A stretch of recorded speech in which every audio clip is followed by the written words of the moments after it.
in any event, it's led to interest in studying what UAPs are and what threats they pose. The lack of transparency regarding UAPs has fueled wild speculation and debate for decades, eroding public trust in the very institutions that are meant to serve and protect them, as is evidenced by the large number of people we have here. I also want to point out in 1966, President Gerald Ford claimed to have seen a UFO, and in 1969 in Georgia, Jimmy Carter claimed to have seen a UFO. So this has led Congress to establish entities to examine UAPs. The National Defense Authorization Act of 2022 established the All-Domain Anomaly Resolution Office, or AARO, to conduct or to coordinate efforts across the Department of Defense and other federal agencies to detect, identify, and investigate UAPs. However, AARO's budget remains classified, prohibiting meaningful oversight from Congress.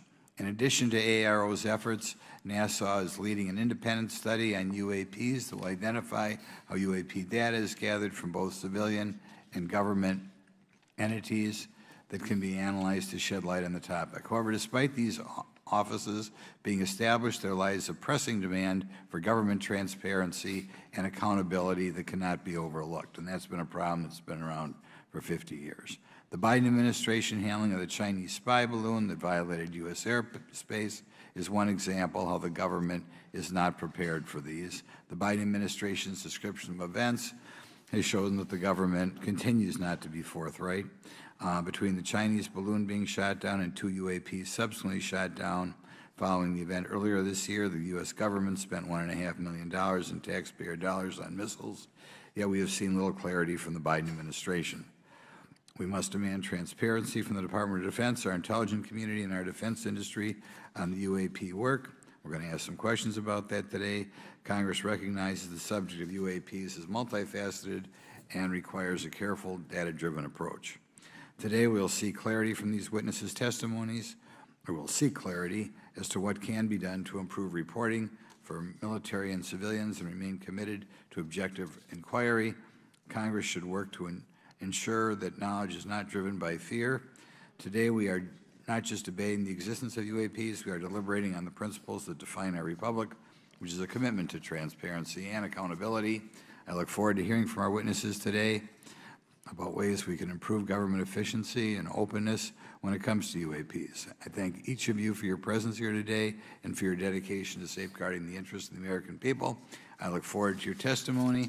Now I'm going to turn it over for 2.5 or 3 minutes to Representative Burchett from Tennessee. Thank you, Mr. Chairman. Thank you all for being here. I want to thank everybody for making this happen today, and I want to remind everybody this is a nonpartisan issue. This has nothing to do with party politics. I think the cover-up goes a lot deeper than that. I also want to thank my colleagues, Representative Anna Paulina Luna, sitting beside me here, Jared Moskowitz, my friend across the aisle, has an incredible mind, and I'm anxious to hear his questions, my buddy Eric Burleson, and it's not in my notes here, but Matt Gates. If it hadn't been for Matt Gates, myself, him, and Luna would still be down at Eglin Air Force Base trying to get some answers. He's got an incredible legal mind. Also, I know I saw it in the crowd there, George Knapp, my buddy Jeremy Corbell. They're not witnesses, but they've provided some statements on this subject, and I seek unanimous consent to enter those statements into the record, Mr. Chairman. Without objection. Also, would like to enter in, I understand now that this is unclassified and it's public record, but as we all know, that's sometimes difficult for the public to get a hold of. A report, Defense Intelligence reference documents, Advanced Space Propulsion Based on Vacuum, Space-Time Metric Engineering, some light reading for some of our members. Without objection. Thank you. Mr. Knapp wrote, since 1969, the position of our military has been that UFOs pose no threat to national security and are not worthy of further study. I'd say that's the biggest understatement of the decade. He also goes on to talk about the dismissive attitude. It's at odds with what was revealed in documents, reports, and internal memos. And Mr. Cabral says, as he writes these words, the UFO is emerging as a major topic of global importance. I can state that as a fact. Out there, I met a fellow who came in here all the way from Denmark. to be here for this meeting. So this is huge. This is worldwide.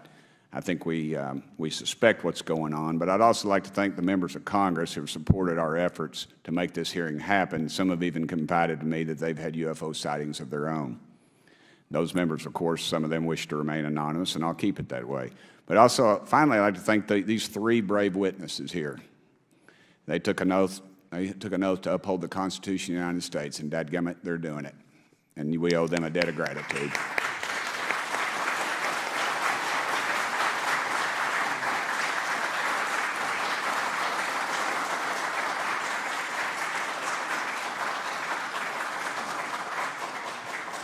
Y'all quit clapping. You're cutting in on my time. Just kidding. These folks, they've got nothing to gain from this, and I think you're going to find out that they've endured quite a few slings and arrows. We need to remember them in our prayers and their families. And I'm thankful to them for their honest testimonies.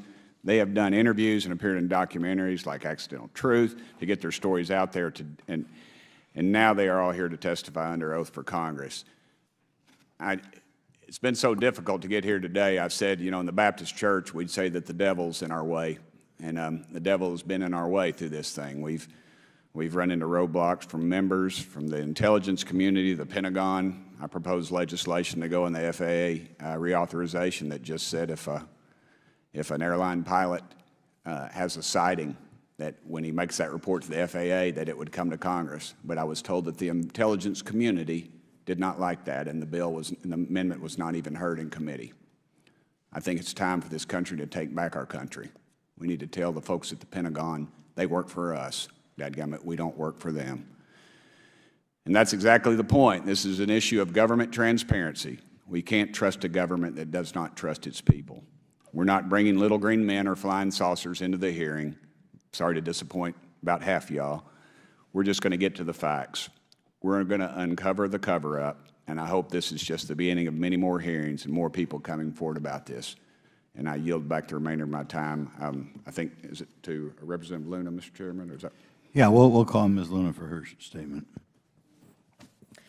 The circumstances surrounding UAPs has captivated the attention of the American people for decades, ingrained in even the minds of our nation's leaders from Jimmy Carter to Barack Obama, Hillary Clinton to Donald Trump, Marco Rubio to Chuck Schumer, John Radcliffe to National Security Council officials.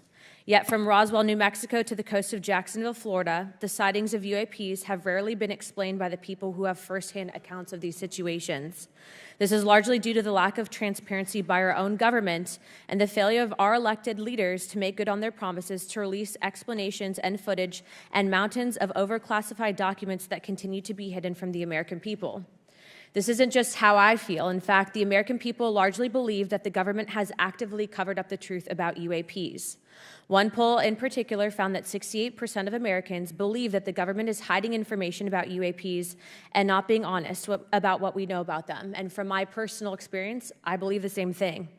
Another poll found that nearly half Americans believe that the federal government is doing a very bad or somewhat bad job of dealing with reports of UFO sightings. As Representative Burchett just referenced on the FAA bill that just went through, you can tell that that's exactly happening. Considering the thousands of testimonies and videos taken on people's phones and eyewitnesses' accounts made by credible witnesses such as doctors, pilots, scientists, and active duty service members, it is unacceptable to continue to gaslight Americans into thinking that this is not happening or that the potential of intelligent life forms exists other than humans. Even more alarming is the fact that these eyewitnesses are many of times service members and have no assurance that their lives will not be negatively impacted or even harmed by their experiences. In being an active duty service member working on an airfield, I've had conversations with many pilots where they were in fear of coming forward for retribution and or being taken off flight status. How do we know this? Because the government has said nothing to assure us otherwise. They have also did nothing to calm the concerns of over 20% of Americans who have reported to have seen UFOs or UAPs. We are simply told not to question the government and that the government has it under control. Today is the first hearing of its kind where we will attempt to get down to the bottom of what is actually happening with UAPs. But we will hear from people who have had personal sightings rather than Pentagon bureaucrats who have always been sent to stonewall our investigations. Just so that the press knows and the people know, We were even denied access to a classified briefing in a SCIF prior to this hearing due to the amount of hoops that we had to jump through to grant temporary clearance to witness Grusch, who has knowledge of classified information. It is time to have an open-minded discussion on this topic, to hear the evidence and understand the magnitude of what this means not just for our nation, but for humanity. Thank you, Chairman. I yield back the rest of my time. Thank you very much, and I'd like to thank you and Mr. Burchett for bringing this topic to my attention. Now we'll recognize National Security Subcommittee Ranking Member Garcia for 10 minutes. Well, thank you, Mr. Chairman, and I want to thank first our witnesses for joining us today. I want to begin by thanking you all for your service to our country and for sharing your voices today and your courage to be here as well. To Mr. Graves, particularly grateful to you to spend some time that we had for you to share with candor some of your experiences, so I appreciate that as well. I do want to thank all the members of our subcommittee today and also those that are here and have waved on for their incredible interest in this issue, particularly to Congressman Burchett. I know that your leadership has brought us to this place today, and I want to thank you for that, as well as everyone else that's been engaged in this work. I also want to thank the Oversight staff, who I know has been working very hard to ensure that today's hearing is serious, that it's transparent, and that it also provides appropriate answers, as our oversight body always demands. Now, it's really important that we're here in a bipartisan way to have this conversation, which really, to the heart of it, is about national security and key to the subcommittee's core purpose. This is the subcommittee on national security of the Oversight Committee. Now, our witnesses will testify today that UAPs have posed a serious safety threat, and we must understand this. More broadly, we're dealing with real questions that get to the heart of our faith in government. Faith in our institutions, as we all know, is at an all-time low. Partisanship and alternative facts make it too easy to doubt narrative or our institutions. But this hearing will offer the public unique perspectives, building on years of reporting by both federal agencies and the independent media. Now, some of the earliest reporting on this issue was a groundbreaking 2017 New York Times report, which revealed research, as we know now, on unidentified anomalous phenomena, or as many call UFOs, by the Defense Intelligence Agency.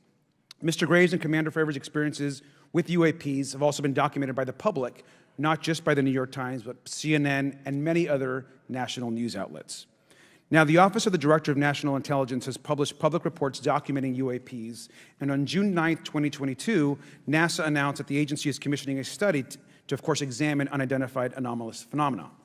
Now, the sheer number of reports, whistleblowers, and stories of unidentified anomalous phenomena should raise real questions and warrant investigation and oversight, and that's why we are here today. Now, pilots have reported encounters for years. Now, because of the stigma around reporting these incidents, we still don't have a complete picture of actually what's going on, particularly as our witnesses will testify on the civilian side, and that is a real problem that we have today in the country. Now, it's very important that we show that Democrats and Republicans in Congress can come together in a bipartisan way to cut through misinformation and to look at the facts in a serious and thoughtful manner. If we are to advance oversight and public disclosure, we must also gain the broad support of the public. We will succeed getting facts out to the public faster if there is a broad public support as part of the process. Now, I understand fully the Department of Defense is hesitant to share information that could also undermine our national security by revealing information on the capabilities of our own aircraft, our sensors, and other sensitive material. At the same time, many people believe that we're withholding information from them, and that is dangerous also. I believe in openness and transparency. That is also the role of Congress. And I want to trust that the American people will be able to weigh the evidence and make up their own minds. Now, we have incidents where sensors, sometimes even multiple types of sensors, detect things that we cannot explain. UAPs, whatever they may be, may pose a serious threat to our military or civilian aircraft, and that must be understood.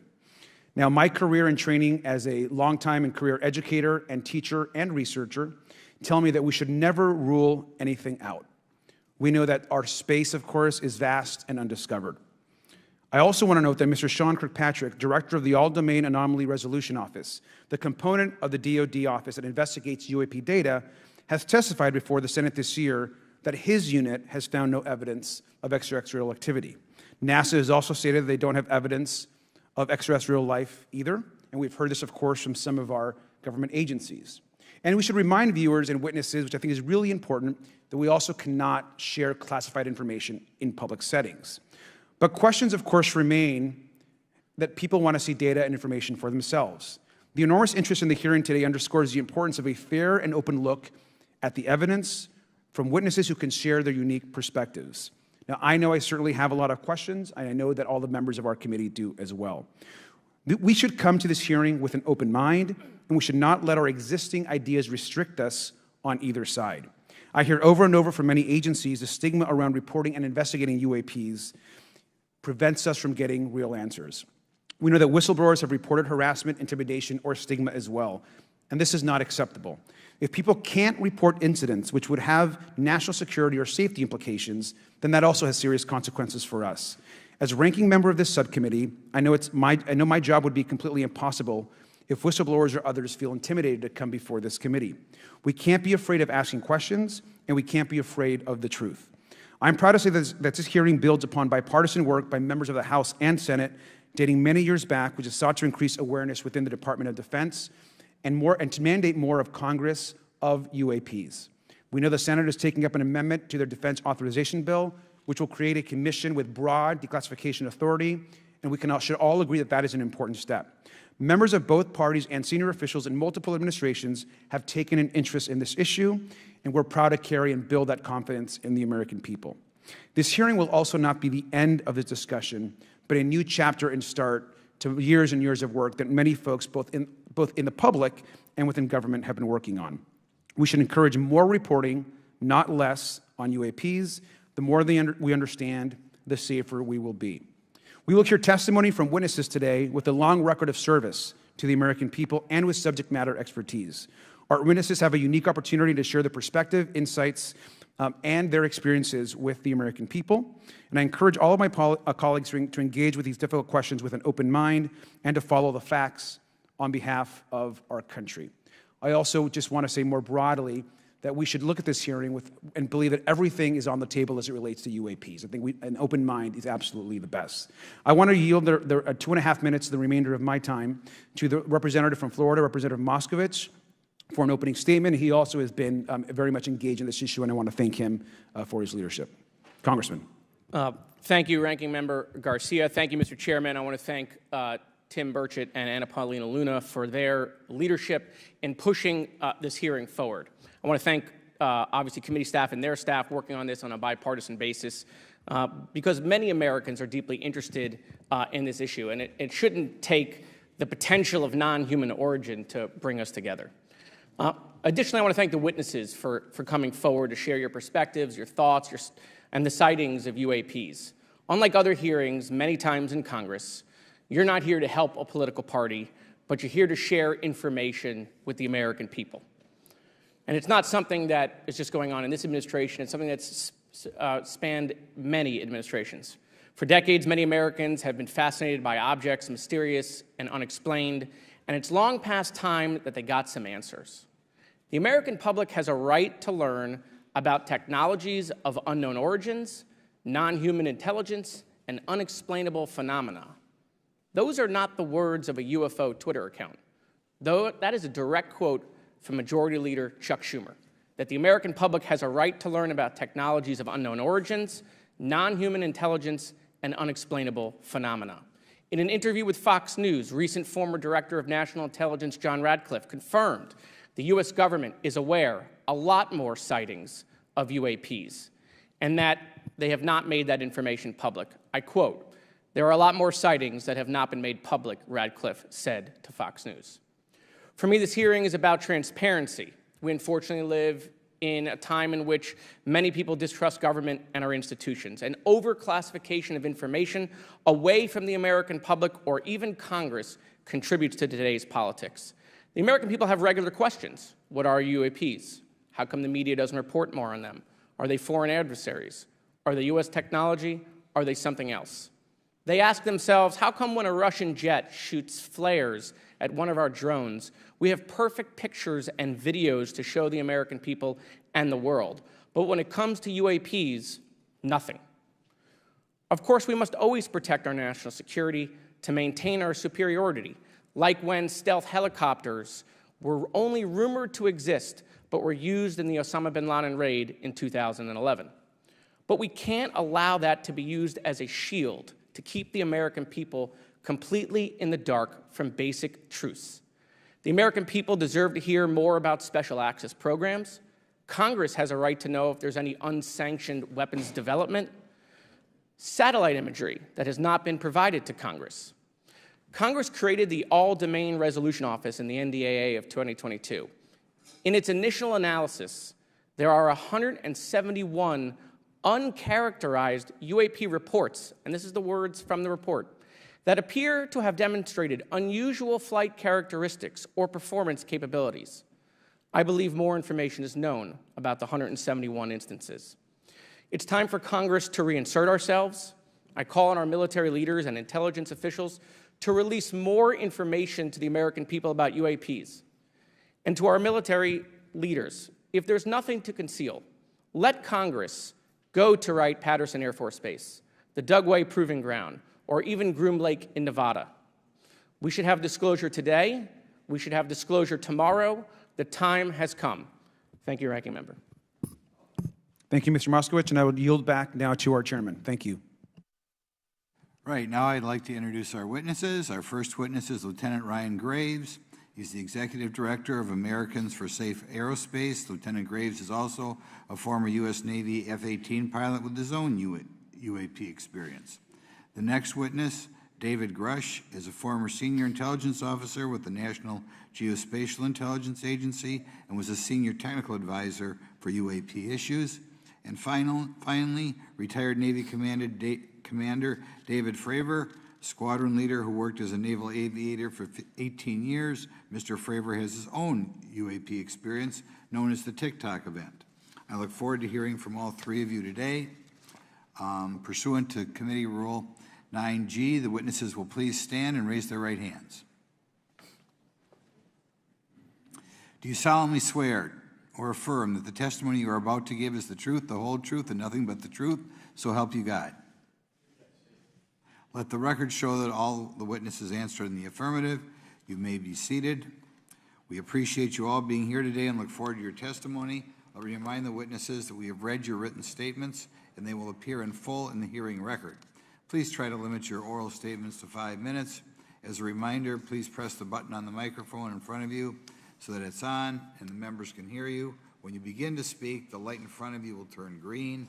After 4 minutes, it'll turn yellow, and the red light, when that comes on, it tells you your 5 minutes have expired. I'll now recognize Mr. Graves for 5 minutes for your opening statement. Thank you. Chairman Grothman, Ranking Member Garcia, distinguished members of the House Oversight Subcommittee on National Security, Representatives Burchett and Luna. My name is Ryan Fobbs Graves, and I am a former F-18 pilot with a decade of service in the U.S. Navy, including 2 deployments in Operation Enduring Freedom and Operation Inherent Resolve. I have experienced advanced UAP firsthand, and I'm here to voice the concerns of more than 30 commercial aircrew and military veterans who have confided their similar encounters with me. Today, I would like to highlight 3 critical issues that demand our action. As we convene here, UAP are in our airspace, but they are grossly underreported. These sightings are not rare or isolated, they are routine. Military aircrew and commercial pilots, trained observers whose lives depend on accurate identification, are frequently witnessing these phenomena. The stigma attached to UAP is real and powerful and challenges national security. It silences commercial pilots who fear professional repercussions, discourages witnesses, and is only compounded by recent government claims questioning the credibility of eyewitness testimony. Parts of our government are aware of more about UAP than they let on, but excessive classification practices keep crucial information hidden. Since 2021, all UAP videos are classified as secret or above. This level of secrecy not only impedes our understanding, but fuels speculation and mistrust. In 2014, I was an F-18 Foxtrot pilot in the Navy Fighter Attack Squadron 11, the Red Rippers, and I was stationed at NAS Oceana in Virginia Beach. After upgrades were made to our jet's radar systems, we began detecting unknown objects operating in our airspace. At first, we assumed they were radar errors, but soon we began to correlate the radar tracks with multiple onboard sensors, including infrared systems, eventually through visual ID. During a training mission in Warning Area Whiskey 72, 10 miles off the coast of Virginia Beach, 2 F-18 Super Hornets were split by a UAP. The object, described as a dark gray or a black cube inside of a clear sphere, came within 50 feet of the lead aircraft and was estimated to be 5 to 15 feet in diameter. The mission commander terminated the flight immediately and returned to base. Our squadron submitted a safety report, but there was no official acknowledgement of the incident and no further mechanism to report the sightings. Soon, these encounters became so frequent that aircrew would discuss the risk of UAP as part of their regular pre-flight briefs. Recognizing the need for action and answers, I founded Americans for Safe Aerospace. The organization has since become a haven for UAP witnesses who were previously unspoken due to the absence of a safe intake process. More than 30 witnesses have come forward, and almost 5,000 Americans have joined us in the fight for transparency at safeaerospace.org. The majority of witnesses are commercial pilots at major airlines. Often, they are veterans with decades of flying experience. Pilots are reporting UAP at altitudes that appear above them at 40,000 feet, potentially in low Earth orbit or in the gray zone below the Kármán line, making inexplainable maneuvers like right-hand turns and retrograde orbits or J-hooks. Sometimes these reports are reoccurring, with numerous recent sightings north of Hawaii and in the North Atlantic. Other veterans are also coming forward to us regarding UAP encounters in our airspace and oceans. The most compelling involve observations of UAP by multiple witnesses and sensor systems. I believe these accounts are only scratching the surface, and more will share their experiences once it is safe to do so. In closing, I recognize the skepticism surrounding this topic. If everyone could see the sensor and video data I witnessed, our national conversation would change. I urge us to put aside stigma and address the security and safety issue this topic represents. If UAP are foreign drones, it is an urgent national security problem. If it is something else, it is an issue for science. In either case, unidentified objects are concerned for flight safety. The American people deserve to know what is happening in our skies. It is long overdue. Thank you. Mr. Grusch? Mr. Chairman, ranking members and congressmen, thank you. I'm happy to be here. This is an important issue, and I'm grateful for your time. My name is David Charles Grusch. I was an intelligence officer for 14 years, both in the U.S. Air Force, both active duty, Air National Guard, and Reserve, at the rank of major, and most recently from 2021 to 2023, at the National Geospatial Intelligence Agency, NGA, at the GS-15 civilian level, which is the military equivalent of a full bird colonel. I was my agency's co-lead in unidentified anomalous phenomena and transmedium object analysis, as well as reporting to the UAP task force, UAPTF, and eventually, once it was established, the All-Domain Anomaly Resolution Office, AARO. I became a whistleblower through a PPD-19 urgent concern filing in May 2022 with the Intelligence Community Inspector General. Following concerning reports from multiple esteemed and credentialed current and former military and intelligence community individuals that the U.S. government is operating with secrecy above congressional oversight with regards to UAPs. My testimony is based on information I've been given by individuals with a long-standing track record of legitimacy and service to this country, many of whom also have shared compelling evidence in the form of photography, official documentation, and classified oral testimony to myself and my various colleagues. I have taken every step I can to corroborate this evidence over a period of 4 years while I was with the UAP Task Force and do my due diligence on the individual sharing it. This is because of these steps, I believe strongly in the importance of bringing this information before you. I am driven by a commitment of both to truth and transparency, rooted in our inherent duty to uphold the United States Constitution and protect the American people. I'm asking Congress to hold our government to this standard and thoroughly investigate these claims. But as I stand here under oath now, I am speaking to the facts as I've been told them. In the U.S. Air Force, in my National Reconnaissance Office, NRO, reservist capacity, I was a member of the UAP Task Force from 2019 to 2021. I served at the NRO Operations Center on the Director's Briefing staff, which included the coordination of the Presidential Daily Brief and supporting variety of contingency operations, which I was the Reserve Intelligence Division Chief backup.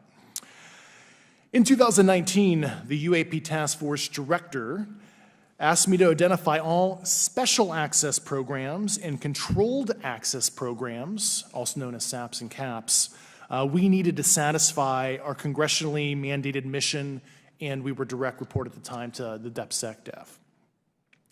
At the time, due to my extensive executive level intelligence support duties, I was cleared to literally all relevant compartments and in a position of extreme trust, both in my military and civilian capacities. I was informed in the course of my official duties of a multi-decade UAP crash retrieval and reverse engineering program, to which I was denied access to those additional read-ons when I requested it. I made the decision, based on the data I collected, to report this information to my superiors and multiple inspectors general, and in effect becoming a whistleblower. As you know, I've suffered retaliation for my decision, but I am hopeful that my actions will ultimately lead to a positive outcome of increased transparency. Thank you, and I'm happy to answer your questions. Thank you. Commander Fravor? Thank you. Thank you, Mr. Chairman, Congressmen, Congresswomen. I want to first thank you for the invitation to speak to the committee on the UAP topic that has been in the news for the past 6 years and seems to be continuing to gain momentum. As you know, my name is David Fravor. I'm a retired commander in the United States Navy. In 2004, I was a commanding officer of Strike Fighter Squadron 41, the world-famous Black Aces. We were attached to Carrier Wing 11, stationed on board the USS Nimitz, and had begun a 2-month workup cycle off the coast of California. On this day, we were scheduled for a 2v2 air-to-air training with the USS Princeton as our control. When we launched off Nimitz, my wingman was joining up. We were told that the training was going to be suspended and we were going to proceed with real-world tasking. As we proceeded to the west, the air controller was counting down the range to an object that we were going to, and we were unaware of what we were going to see when we arrived.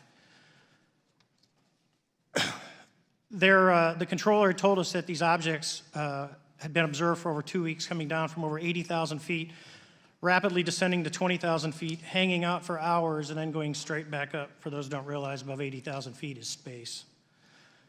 We arrived at the location at approximately 20,000 feet, and the controller called merge plot, which means that our radar blip was now in the same resolution cell as the contact.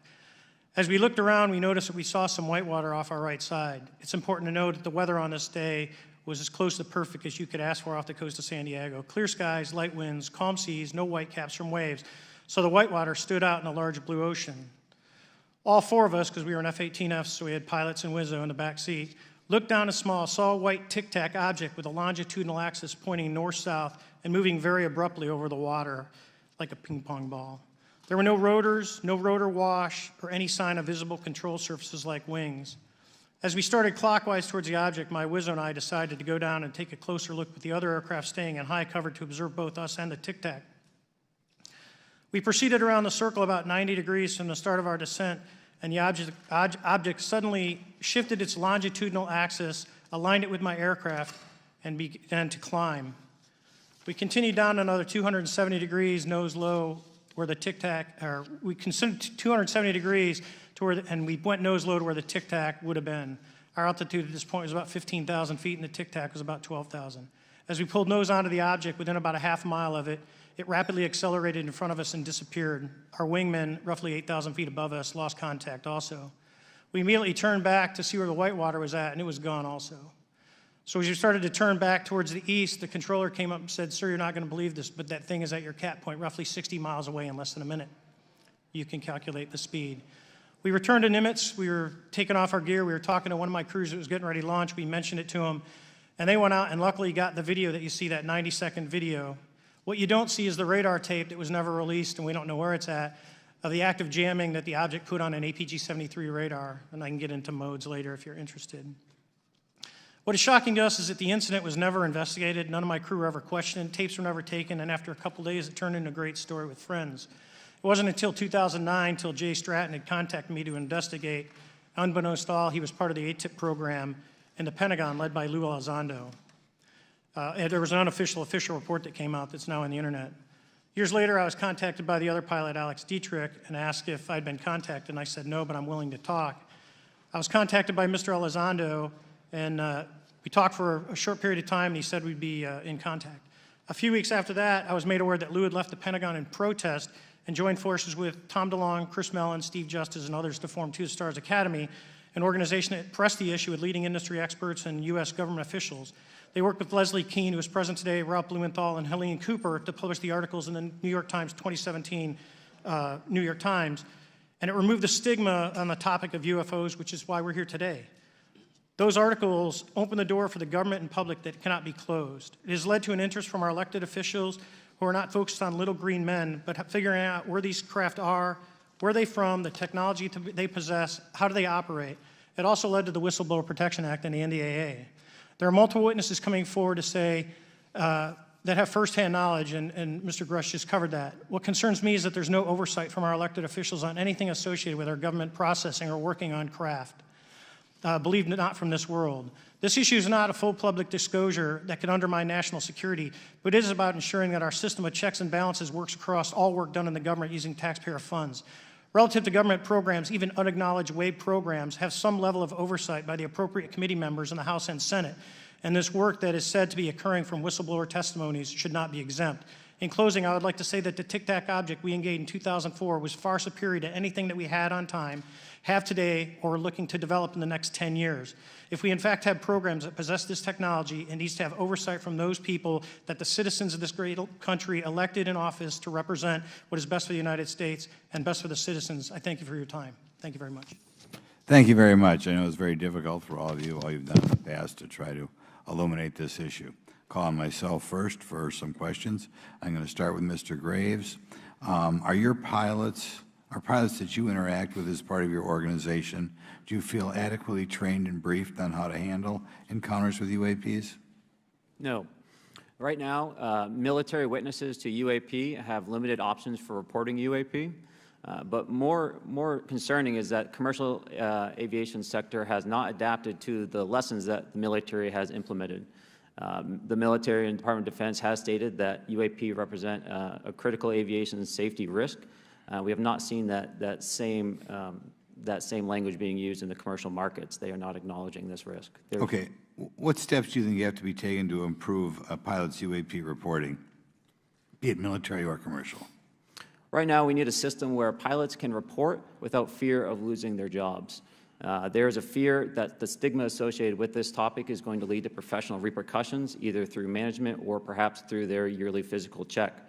So having a secure system, reducing the stigma, and making this information available through the public is going to reduce the concerns that aircrew have. Could you just give me a little idea of the degree to which reports in the past are not made public right now? Well, I don't think there has been a proper reporting system to gather those reports and thus not report them. So to answer your question, I think there is a dearth of data due to the fact that the reporting has been limited up to this time. Could you tell me why you believe it's, kind of to play the devil's advocate, a reason why some of this stuff should not be available to the public? There's certainly some national security concerns when we use our advanced sensors in our tactical jets to be able to identify these objects. However, there's no reason that the objects themselves would be classified. I would be curious to see how the security classification guideline actually spells out the different nuances of how this topic is classified from the perspective of UAP, not national security. I'll give you a follow-up on that. Assuming that there are reasons why not all this should be made public, this has been around for a long period of time. Can any of the three of you think of any reason why anything related to UAPs, say 15 years and back, should not be immediately made public? I think one of it is acknowledging a vulnerability, both from a collection and I'll just say a countermeasure perspective. So it's that we haven't cracked for many years. Yeah. Even say 20 years back. Is there any reason why, when you go back that far, things shouldn't be made public? Unless it shows a specific national security vulnerability as it relates to a weakness in a particular defense system. Oh, okay, Mr. Fravor, the TikTok incident that you were engaged occurred in 2004. What kind of reporting took place after that incident? None. We had a standard debrief where the backseaters went down to our carrier intel center and briefed what had happened, and that was it. No one else talked to us, and I was in the top 20 in the battle group. No one came. The captain was aware, the admiral was aware, nothing was done. Your commanding officers provide any sort of justification? No, because I was the commanding officer of the Okay. squadron, so no. Was this incident the only UAP event that you encountered while you were a pilot? Yes, it was. Okay. This is for any one of you. Based off of each of your experiences and observations, do you believe UAPs pose a potential threat to our national security? Yes, and here's why. The technology that we faced was far superior than anything that we had, and you could put that anywhere. If you had one, you captured one, you reverse engineered it, you got it to work, you're talking something that can go into space, go someplace, drop down in a matter of seconds, do whatever it wants, and leave, and there's nothing we can do about it. Nothing. Okay. Either the other, you two? Well, I would also like to add, from a commercial aviation and military aviation perspective, we deal with uncertainty in our operating space as a matter of our professional actions. Identifying friend from foe is very important to us. And so when we have unidentified targets and we continue to ignore those due to a stigma or a fear of what it could be, that's an opening that our adversaries can take advantage of. What steps should be taken to better understand and respond to UAP encounters in the interest of national security? There needs to be a location where this information is centralized for processing, and there needs to be a two-way communication loop so the operators on the front end have a feedback and can get best practices on how to process information, what to do, and to ensure that their reporting is being listened to. Right now, there is not a lot of back and forth. Mr. Grusch, in your complaint to the Intelligence Community Inspector General, you claim that you believe information is being hidden. What kind of information do you think was hidden, and do you think it should remain hidden? Yes, I can speak to that very briefly in an unclassified manner. As you know, the preponderance of my complaint was classified to the intelligence communities. Both material acquisition and exploitation activity, also baselining the UAPs but not sharing it with intelligence professionals that are actually doing step briefs to pilots, that kind of information. Yeah. Okay. Thank you very much. Now we'll go to Mr. Garcia. Thank you. Again, thank you all for your service and for testifying today. Want to just talk about UAPs as it relates to what we're seeing in the pilots' interaction with UAPs. Particularly, Mr. Graves, one of the, I think, concerns that from members of this committee is this idea that pilots, there's no system to actually report UAPs and the stigma around pilots. And so can you just briefly, you mentioned that you're working with 30 pilots right now that have had encounters with UAPs, but you've also, I believe, discussed and know of many more pilots. This is just those that you're currently working with. Is that correct? Can you expand on that? Certainly. I'll break that down in two ways. First, when we were first experiencing these objects off the eastern seaboard in the 2014 to 2015 time period, anyone that had upgraded their radar systems were seeing these objects. So there was a large number of my colleagues that were detecting these objects off the eastern seaboard. They were further correlating that information with the other onboard sensors, and many of them also had their own eye sightings as well of these objects. Now, that was our personal first-hand experience at the time. Since then, as I've engaged this topic, others have reached out to me to share their experiences, both on the military side as well as the commercial aviation side. On the military aviation side, veterans that have recently got out have shared their stories and have expressed how the objects we were seeing in 2014, 2015 continued all the way to 2019, 2020, and beyond. And so it became a generational issue for naval aviators on the eastern seaboard. This was something we were briefing to new students. This is something that was included in the notice to airmen to ensure that there was no accidents. And now with commercial aviators, they are reaching out because they're having somewhat similar experiences as our military brothers and sisters, but they do not have any reporting system that they can send us to. And let me just add, both to Mr. Fravor as well as Mr. Graves, not having this system for reporting, would you both agree that it's harmful to not just our national security interests, but to understand this phenomenon of what's happening with UAPs? I think it's actually a travesty that we don't have a system to correlate this and actually investigate. So if you took the East Coast, there's coastal radars out there that monitor our air defense identification zone, so out to 200 miles.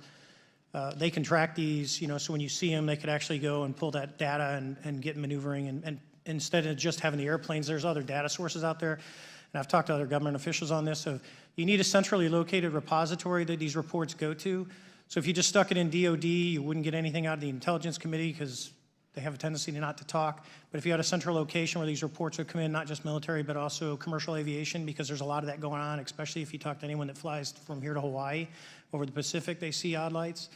So I think you need to develop something that allows you a central point to collect the data in order to investigate. Mr. Graves? I would concur with everything Mr. Fravor said. I'll continue to say that the commercial pilots that have reached out to me through Americans for Safe Aerospace are doing so because they don't feel there's another way for them to report this safety issue. And I think one of the clear outcomes of this hearing already is that there has to be a safe and transparent reporting process for pilots, both on the commercial side and the military side, to be able to report UAPs in a way that's also transparent, but also understands the scope of our national security interests and what may be classified or not. But I think there has to be some sort of system, and so that's something that I hope can be an outcome that this committee can work on. Is there anything else for the two of you briefly beyond this reporting system that you think that we can do as a government to encourage and facilitate more civilian reporting? I think we're doing it right now. Okay, great. I think this hearing is going to show the American people that their government takes this topic seriously. And how about civilians that may not be pilots? What kind of process could be in place for civilians who are not pilots, who may have UAP encounters? Do either of you have any suggestions that could facilitate that? My recommendations would be to make that a sensor-centric operation in order to make it as objective as possible. Okay. Sir, Mr. Fravor? No, I agree with Mr. Graves on that. Okay. Just briefly, I also just want to note, particularly for the two pilots, and I have a question for Mr. Grusch. One of the things that I found fascinating in our discussion, Mr. Graves, last night as well, is that you both described UAPs and formations and the way they are observed in space or in our air, and the way that they move is essentially ways in which current technology or aircraft that we know of are unable to actually function or move. And so will you just, for the public record, again, once again, briefly just either describe or note that aircraft that are being witnessed, particularly by the 30 folks that you're working with, are essentially outside the scope of anything that we know of today and the technology we have today. Mr. Graves, Mr. Fravor? Yes, the objects that are being seen by commercial pilots are performing maneuvers that are unexplainable due to our current understanding of our technology and our capabilities as a country, and that applies for the military as well. Mr. Fravor? Yeah, I concur with that. We have nothing that can stop in midair and go the other direction, nor do we have anything that can, like in our situation, come down from space, hang out for 3 hours, and go back up. Thank you. My last question, and sometimes I know that you have also said some of these answers in the past, but we're trying to get them on the public record as well, which is really important. Mr. Grusch, finally, do you believe that our government is in possession of UAPs? Absolutely, based on interviewing over 40 witnesses over 4 years. And where? I know the exact locations, and those locations were provided to the Inspector General and some of which to the intelligence committees. I actually had the people with the firsthand knowledge provide a protected disclosure to the Inspector General. Thank you. And Mr. Chairman, I would just say that I think that these questions are important questions, and I look forward to being involved in the process to get those answered. I know there'll be a lot of questions from other committee members, so I yield back. Thank you. We'll go to Mr. Burchett himself.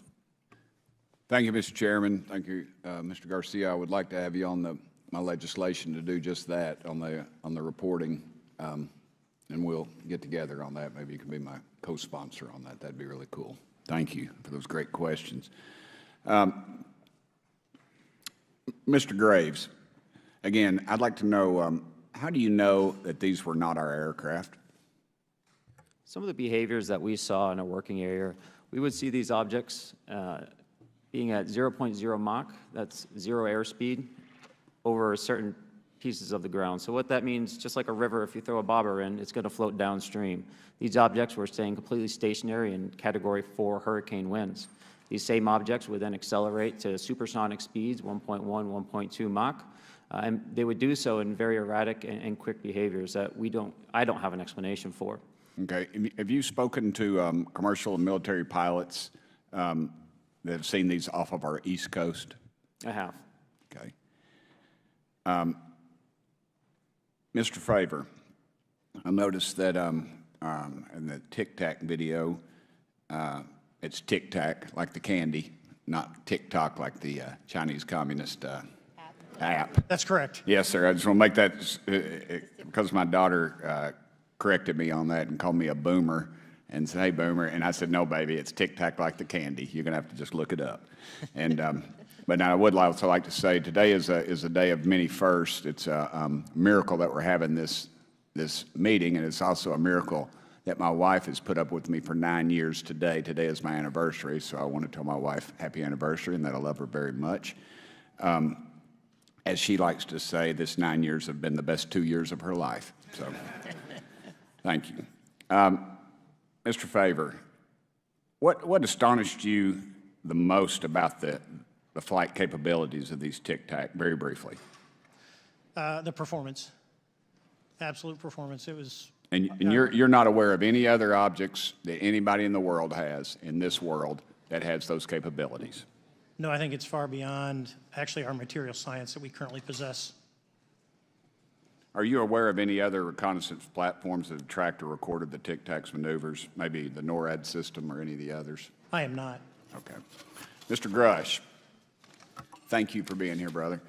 Thank you all very much. Have you faced any retaliation or reprisals for any of your testimony or anything on these lines? Yeah, I have to be careful what I say in detail because there is an open whistleblower reprisal investigation on my behalf, and I don't want to compromise that investigation by providing anything that may help provide somebody information. But it was very brutal and very unfortunate, some of the tactics they used to hurt me both professionally and personally, to be quite frank. Yeah. It's very unfortunate. As they say, when you're over the target, that's when they do the most firing at you. Do you have any personal knowledge of people who have been harmed or injured in efforts to cover up or conceal these extraterrestrial technology? Yes. Personally. Have anyone been murdered that you would that you know of or have heard of, I guess? I have to be careful asking that question. I directed people with that knowledge to the appropriate authorities. Maybe in a, if we could get in a confidential area, SCIF, we could talk about that. But unfortunately, we were denied access to the SCIF, and that's very unfortunate in this scenario. Mr. Fravor, do you believe that you witnessed an additional object under the water in relation to your encounter? I will say we did not see an object. There was something there to cause the whitewater, and when we turned around, it was gone. So there was something there that obviously moved. Okay, it was not the same object though that you were looking at, correct? No, we actually joked that the Tic Tac was communicating with something when we came back, and because the whitewater disappeared. We were in another instance. We're told about the capabilities of a jamming during viewing of when there were some people chasing some of these objects. Did you experience any of that jamming or interrupting your radar or weapons system? My crew that launched after we landed experienced significant jamming to the APG-73 radar, which was what we had on board, which is a mechanically scanned, very high-end system prior to the APG-79. And yes, it did pretty much everything you could do, range, velocity, aspect, and then it spit the lock, and the targeting pod is passive. That's what we were able to get the video on. I'm about to run out of time, but are you aware of any of our enemies that have that capability? No. Okay. I would also like to note for the record that, like George Knapp, breaking Area 51, he's the reason I knew about that, and the reason I know about the Tic Tacs is Leslie Keene from New York Times article, and I would encourage everybody to read that.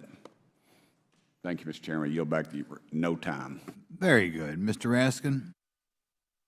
Thank you, Mr. Chairman. Mr. Graves, you reported UAP encounters during training flights, I think, and have since come forward to warn the Pentagon that these encounters may be putting pilots at risk. My first question is, you've identified these as taking place on the East Coast. Is it just on the East Coast where these encounters have been reported? No. Since the events initially occurred, I've learned that the objects have been detected essentially where all operations, Navy operations are being conducted across the world. And that's from the Ultimate Anomaly Resolutions Office reporting. All right. Can you describe your experience after you decided to come forward and go public with your experience? Certainly. Like many others, in 2017, I saw the New York Times article come out as well. And for me, it was special because I recognized the voices on the video. I recognized the video itself. I had seen it when it was taken. I'd seen it when it was debriefed.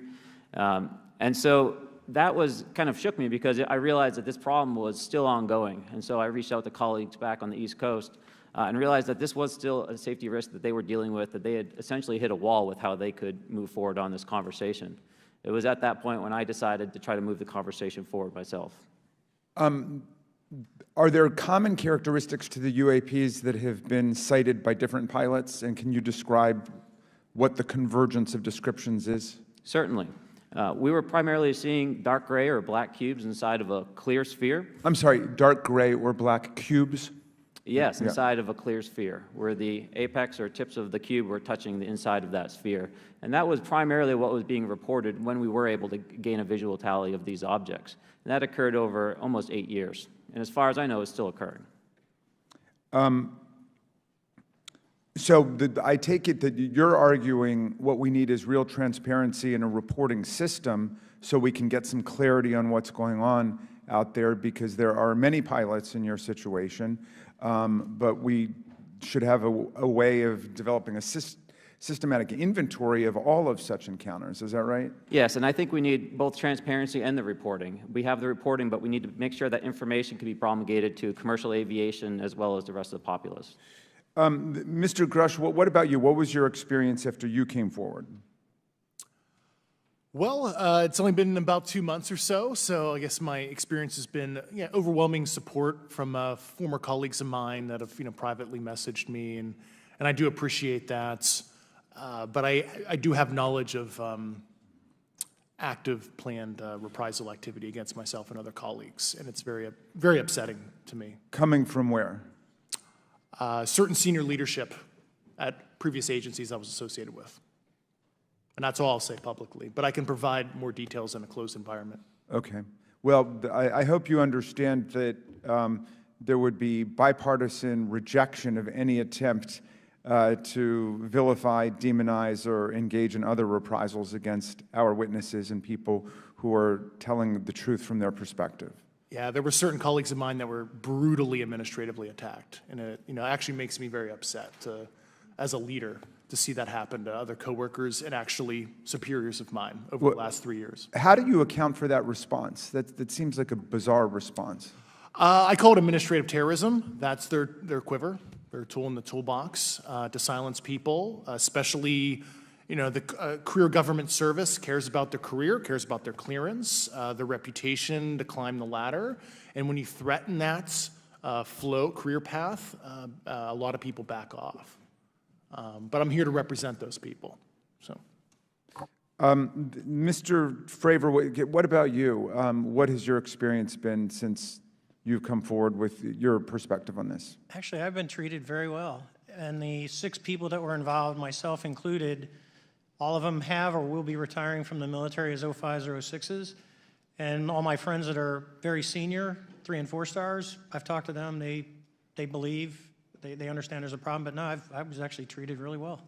And what is your general interpretation of these phenomena, or what is your current thinking of trying to make sense of them? Well, I'll say, I'm not like a UFO fanatic. It's not me. But I will tell you that what we saw with 4 sets of eyes over a 5-minute period, still, there's nothing, we have nothing close to it. It was amazing to see. I told my buddy I wanted to fly it, but yeah, it's just an incredible technology. All right, Mr. Chairman, thank you very much. I'll yield back to you. Thanks. On to Ms. Luna. Mr. Grusch, in speaking to you yesterday, I just wanted to follow up on Representative Raskin's questions. In the last couple of years, have you had incidences that have caused you to be in fear for your life for addressing these issues? Yes, personally. Okay. Yeah. I just want everyone to note that he's coming forward in fear of his life. To put in perspective, if they were really not scared about this information coming out, why would someone be intimidated like that? To your knowledge, are NHIs working with adversarial foreign governments in either technology exchange programs or back engineering programs? I don't have data on that. I'm not sure.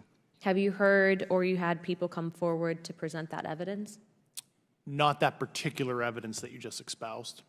Okay, on the 19th of April, Dr. Kirkpatrick, head of Aero, had said that he did not find any evidence of UAPs. You also stated that you had, in your interview, that you had briefed him on information that you were uncovering, but that he did not follow up with you.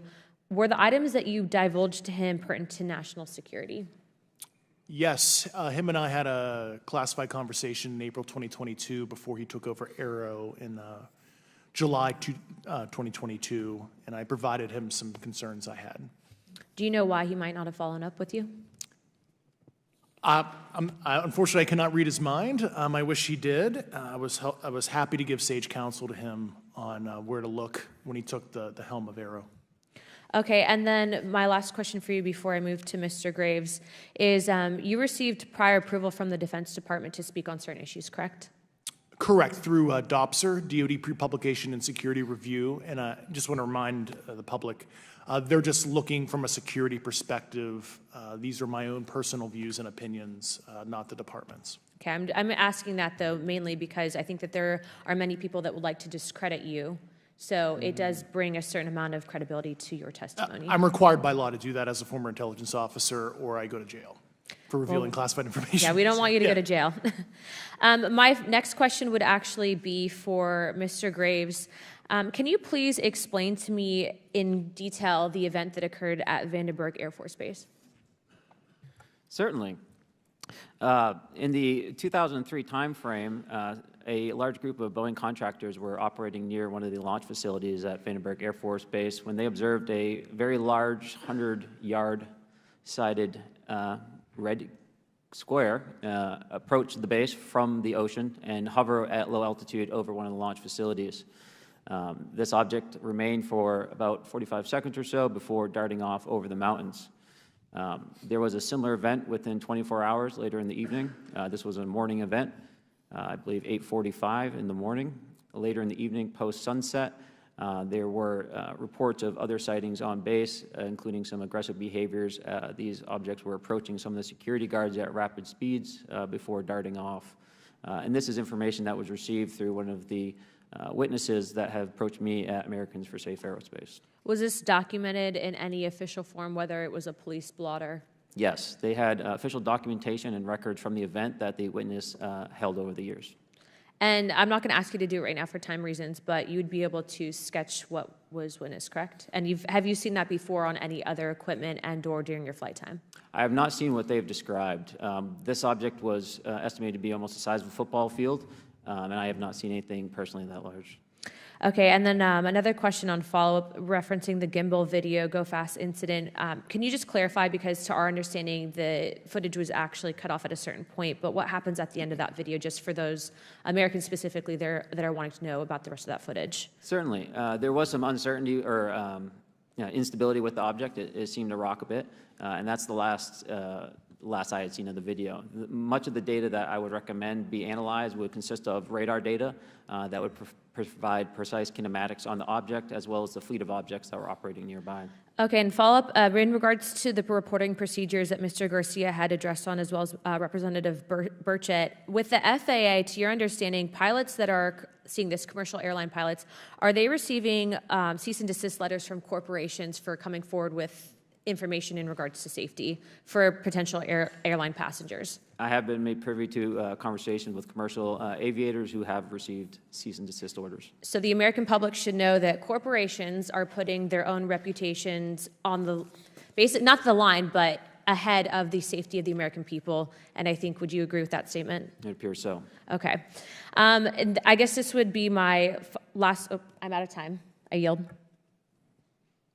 I'll be back. Good. Mr. Moskowitz.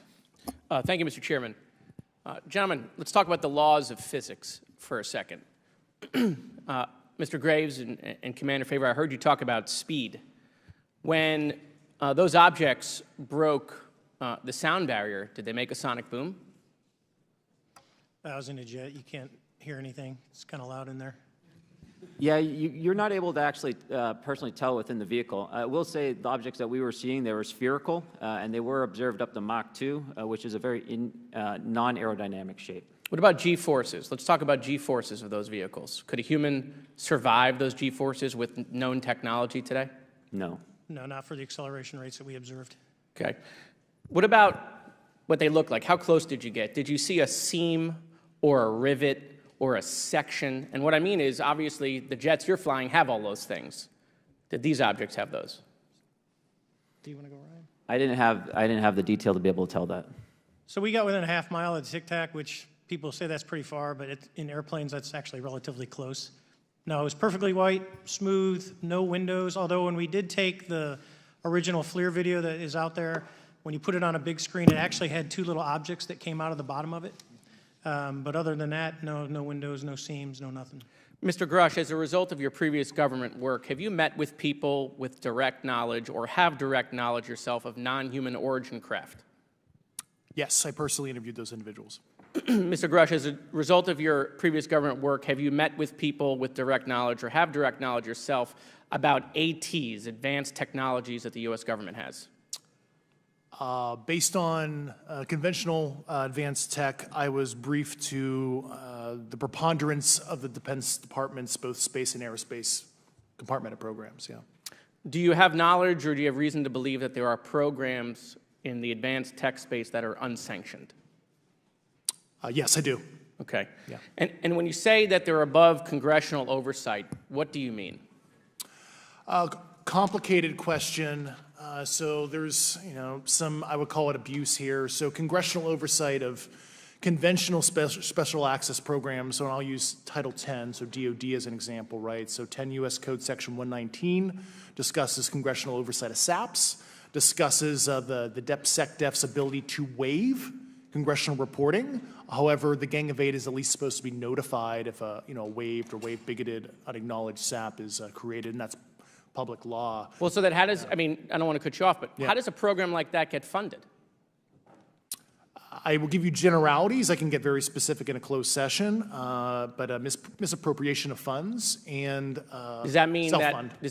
that there is money in the budget that is said to go to a program, but it doesn't, and it goes to something else? Yes, I have specific knowledge of that. Yep. Do you think U.S. corporations are overcharging for certain tech they're selling to the U.S. government, and that additional money is going to programs? Correct, through something called IRAD. Okay. Satellite imagery. Let's talk about satellite imagery. We have satellites all over the place, some that we're aware of and many that we're not aware of, right? We're taking pictures of everything at every point and second. Mr. Grusch, are you aware, do you have direct knowledge, or have you talked to people with direct knowledge that there are satellite imagery of these events? That was one of my primary tasks at NGA, since we process, exploit, and disseminate that kind of information. I've seen multiple cases, some of which, to my understanding, and of course I left NGA in April, so that's my information cutoff date. But I personally reviewed both what we call overhead collection and from other strategic and tactical platforms that I could not even explain prosaically. And I have a degree in physics, by the way, as well. And I am aware that you guys have not seen these reports, unfortunately. And I don't know why. Do you have direct knowledge, or you had spoken to people with direct knowledge that this imagery applies to crash sites, crash imagery? I can't discuss that in an open session. Okay. Do you have any information that the U.S. government is involved in a disinformation campaign to deny the existence of certain UAPs? I can't go beyond what I've already stated publicly in my News Nation interview because it touches other sensitivities. Okay. I'll yield the balance of my time back. Thank you, Mr. Chairman.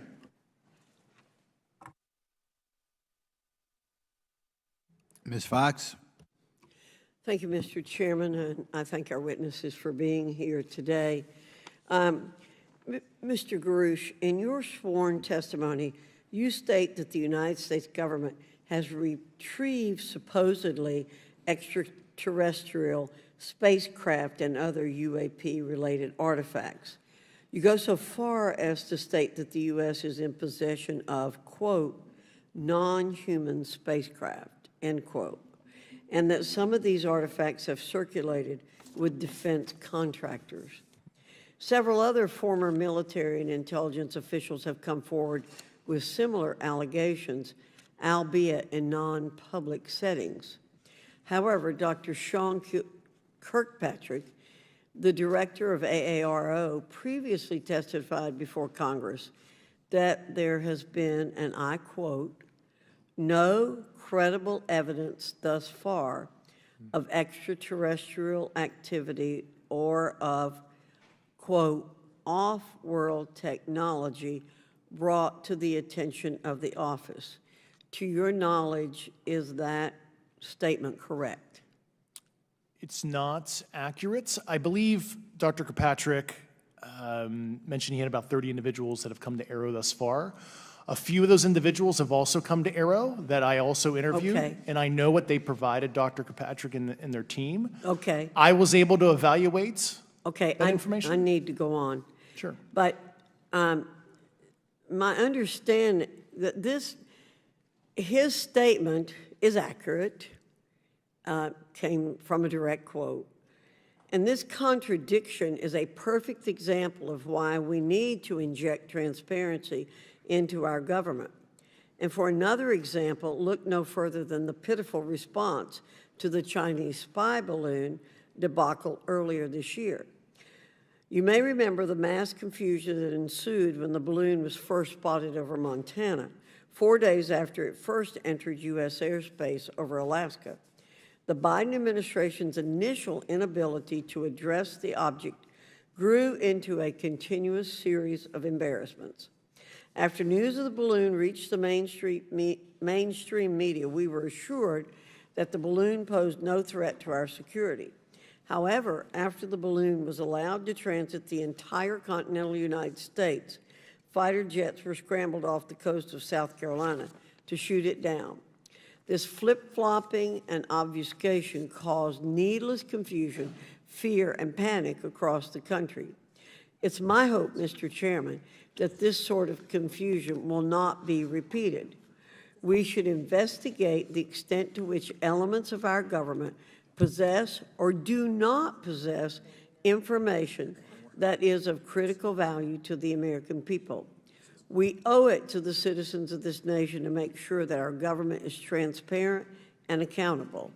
We must make sure that our government provides answers, and Congress must do its duty to solicit those answers. With that, Mr. Chairman, I yield back. Yeah, Mr. Frost. Thank you, Mr. Chairman. In 2022, NASA announced that it was commissioning an independent study team to examine UAPs. The NASA team is comprised of scientists across different fields, as well as former astronauts and pilots. In May, the independent study team held its first public meeting, which included the perspectives from NASA senior leaders, as well as perspectives from the Department of Defense and intelligence agencies. The NASA study team is also expected to release its first report pretty soon, and I think it's safe to say that we all eagerly await its results. Mr. Graves, how might NASA's research influence the commercial industry regarding safety in UAP? I think NASA has a big role to play as far as commercial aviation safety, and it's one of their original charges as an organization. One of the recommendations that have been put forward is to utilize their existing aviation safety reporting system to serve as a short-term fill and trusted platform for pilots that want to report on UAP. It also has built-in analytics capability and is funded by Congress. Gotcha. And also, Mr. Graves, are there any other industries that may be influenced by the NASA research on UAPs? And if so, how so? Well, I think there is a large swath of commercial capabilities that could be brought to bear on this topic, from space-based or ground-based sensor systems that are available open source or through commercial marketplaces. And I think NASA's work, as they work to identify and highlight specific parameters that can be found, we can take that information and promulgate this through the public sector so that we can have a more open conversation about what we're seeing. You know, in 2020, the Department of Defense released several videos of UAPs, including Mr. Fravor's experience, U.S. Navy pilots that recorded footage. In 2021, the Office of the Director of National Intelligence released a preliminary report on UAP events. NASA Administrator Bill Nelson stated that NASA would begin to investigate these events. In fact, I sit on Science, Space, and Technology Committee, and when we were doing a hearing with the NASA Administrator, Bill Nelson, I asked, why NASA needed to be fully funded. And there were many great reasons, but one of them was actually had to do with UAPs. He actually mentioned, is there life out there? I don't know. And so either way, these actions ultimately led NASA to assemble the independent study team that I mentioned earlier. Also in 2021, Harvard University stood up the Galileo project to research and examine the origins of UAP. So it seems like both, from NASA and in the higher education community, because of the work that y'all have done and people standing up, I think we're seeing some of that stigma slowly going away. Mr. Fravor, do you believe that military pilots feeling empowered to share their UAP experiences has directly impacted the scientific community's research goals on this topic? I would say yes. I would say that, starting in 2017, when it actually came out, it took that stigma away. I mean, I've talked to multiple senators who said prior to that, if you'd have mentioned UAP, you'd have been laughed off the hill. And now we're sitting here today for a public testimony on what's actually going on. I'm hoping that this curve will be more of an exponential, and we'll get more and more transparent to the level that we can. Yeah, and I mean, it's important. I couldn't imagine, I'm not a pilot, but I used to fly gliders in Civil Air Patrol. Huh? Yeah. Pilot? I mean, and so either way, I mean, I couldn't imagine, being in the glider and seeing something, and then not feeling like I had the agency to talk about it. Mr. Graves, can you discuss the importance of seeking scientists to sit on your advisory board? Absolutely. I think ultimately this is going to be a scientific problem. And not only that, it's also an engineering problem. I've been working with the American Institute of Aeronautics and Astronautics to help them stand up a UAP integration committee to help integrate their engineering prowess into this problem. And so, yes, very much, I think this is an engineering and scientific problem as much as a national security problem. And how might Congress help to facilitate partnerships between the scientific community and the UAP focus groups within government? Well, I think one of the things they can do is to have these types of hearings to communicate to the public that this is a topic of interest. I think that there is a pseudo-market, if you will, of interested capabilities and talent that want to approach this topic, and we're seeing that start to grow now. So I think continued conversation, reduction of stigma is going to allow that to flourish and allow answers to help generate themselves. 100%. Well, thank you all for being here, and thank you for your work. I think it's important that we keep our top scientific minds focused on this issue and look for ways to increase collaboration. Thank you so much. I yield back. Mr. Comer. Thank you, Mr. Chairman. Let me say I want to thank you for having this hearing, and I want to thank Mr. Burchett and Ms. Luna for leading this hearing. And with that, I yield my 5 minutes to Mr. Burchett. Thank you, Mr. Chairman. I'm going to direct this, I believe, to Mr. Grusch, but if any of you all feel like you need to jump in, just jump right in. We're good. Has the U.S. government become aware of actual evidence of extraterrestrial, otherwise unexplained forms of intelligence? And if so, when do you think this first occurred? I like to use the term non-human. I don't like to denote origin. Keeps the aperture open, both scientifically. Right. Certainly, like I've discussed publicly previously, 1930s. Okay. Can you give me the names and titles of the people with direct firsthand knowledge and access to some of this crash retrieval, some of these crash retrieval programs, and maybe which facilities, military bases that the recovered material would be in? And I know a lot of Congress talked about we're going to go to Area 51, and and there's nothing there anymore anyway. It's just and we move like a glacier. And as soon as we announce it, I'm sure the moving vans would pull up. But please. I can't discuss that publicly, but I did provide that information both to the Intel committees and the Inspector General. And we could get that in the SCIF if we were allowed to get in a SCIF with you. Would that be probably what you would think? Sure, if you had the appropriate accesses, yeah. What special access programs cover this information, and how is it possible that they have evaded oversight for so long? I do know the names. Once again, I can't discuss that publicly and how they've evaded oversight. In a closed setting, I can tell you the specific tradecraft used. All right. When do you think those programs began, and who authorized them? I do know a lot of that information, but that's something I can't discuss publicly because of sensitivities. All right. If any of y'all want to jump in on any of this, you're more than welcome to. What level of security clearance is required to fully access these programs? Well, anybody who has... And I say that because myself, Representative Gates and Representative Luna were basically turned away at one point at Eglin. So please go right ahead. Certainly difference between member access and, say, somebody like me, but anybody who has a TSSCI clearance and meets the eligibility criteria, the access adjudicative authority should be able to grant you access. Mr. Burchett, if you'll yield, so just to put a fine point on that, there's nothing that you're aware of that's above special access program classification.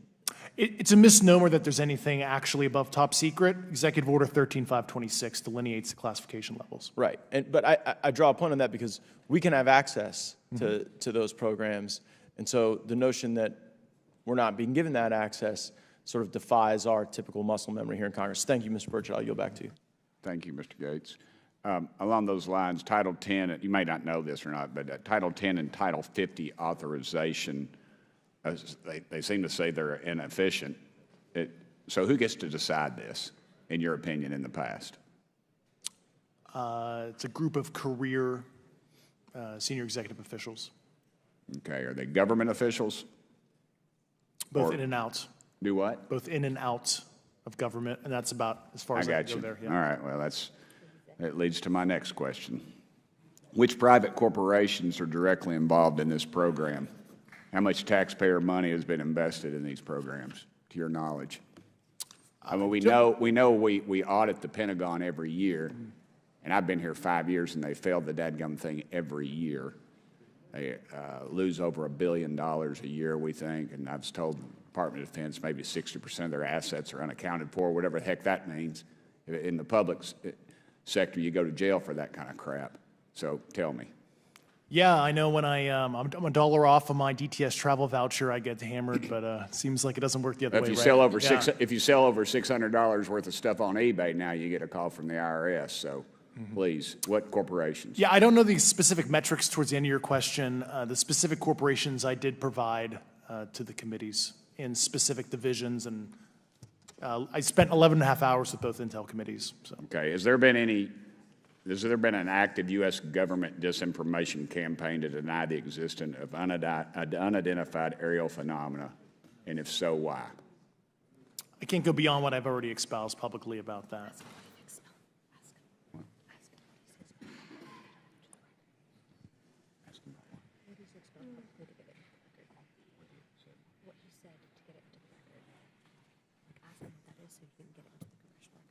Okay, I've been told to ask you what that is and how to get it in the record.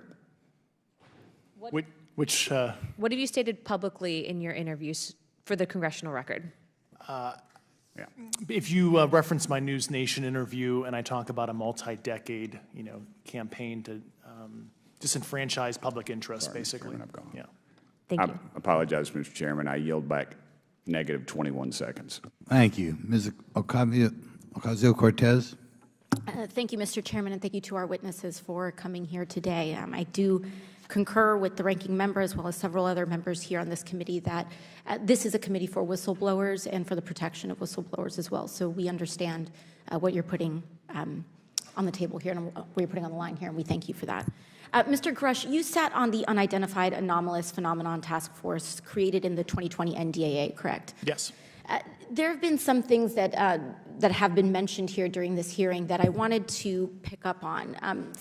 Mr. Graves, you mentioned specifically during the answers to one of your questions, you named Boeing contractors being engaged in an incident regarding this red cube about a football field wide. I was wondering if you could speak a little bit about the interaction, or Mr. Grusch, either of you, the interactions between defense contractor companies and any UAP-related programs or activities. So I'll just say that the information about the contractor themselves were provided by a witness, and I have no particular detail in that relationship. Mr. Grusch? The kind of general unclassed wave tops, certainly the contractors, are the metal benders, so to speak. They're the ones actually doing specific performance on government contracts. Are they required to issue any disclosure regarding UAP sightings, or do they engage in any reporting around this? In terms of the contractors? Yes. Not that I'm aware of. They do not. Okay. Now, when it comes to notification that you had mentioned about IRAD programs, we have seen defense contractors abuse their contracts before through this committee. I have seen it personally, and I have also seen the notification requirements to Congress abused. I am wondering, one of the loopholes that we see in the law is that there is, at least from my vantage point, is that depending on what we're seeing, is that there are no actual definitions or requirements for notification. What methods of notification did you observe? Like when they say they notified Congress, how did they do that? Do you have insight into that? For certain IRAD activities, I can only think of ones conventional in nature. Sometimes they flow through certain, I'll just say, SAP programs that have cognizant authority over the Air Force or something, and those are congressionally reported compartments, but IRAD is literally internal to the contractor, so as long as it's money, either profits, private investment, et cetera, they can do whatever they want. To put a finer point on it, when there is a requirement for any agency or company to notify, or any agency to notify Congress, do they contact the chairman of a committee? Do they get them on the phone specifically? Is this through an email to hypothetically a dead email box? A lot of it comes through what they call the PPR, Periodic Program Review Process, if it's a SAP or Controlled Access Program Equity, and then those go to the specific committees, whether it be the SAS, CASC, HISI. Thank you. I apologize, my time is limited. Mr. Graves, one of your main concerns is that the FAA currently does not have an official process to receive reports of UAP from pilots or others, correct? Correct. And in your experience, what data should the Aero program prioritize for potential collection? We have, location, date, time, but are there other specific characteristics that should be included in these reports? Certainly. I think that there's two categories that would be important. One would be kinematics and understanding the specifics of how the vehicle or objects are moving. And the second would be a more zoomed out approach of being able to look at origin and destination before the incident, as well as getting a better contextual understanding of how these objects are interacting with each other. Thank you.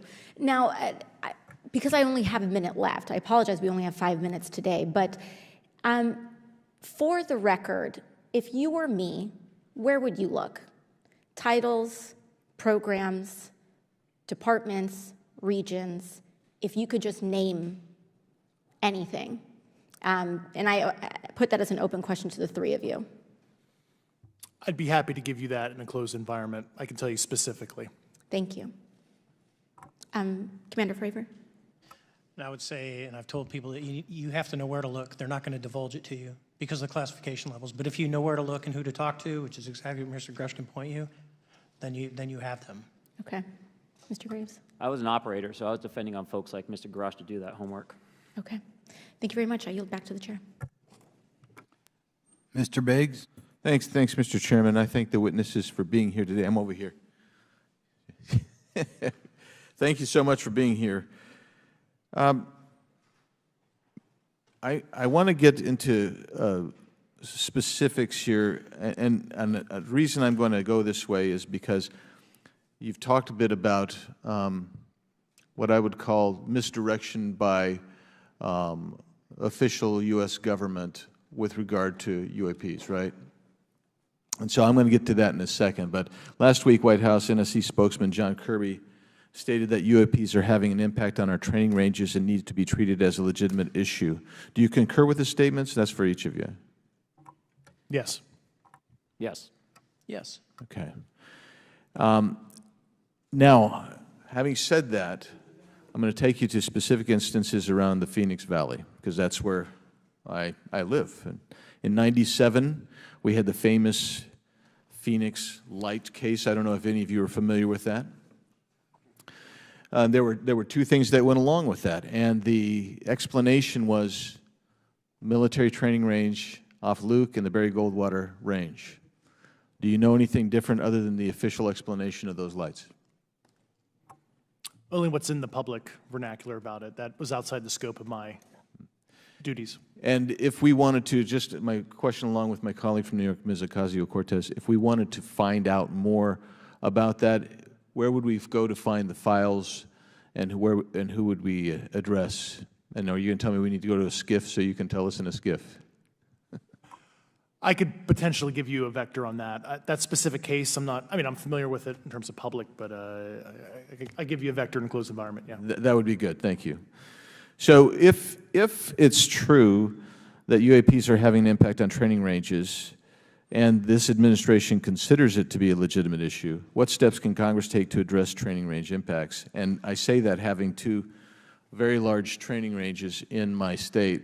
And so we'll start with Mr. Graves and going down the panel. Some of the initial procedures have been implemented, such as within the United States Navy, that have a range failure report that gathers information from pilots. I understand that a service-wide reporting mechanism is still pending.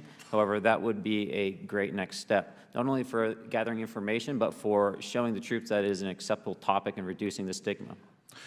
Okay, please, all of you continue.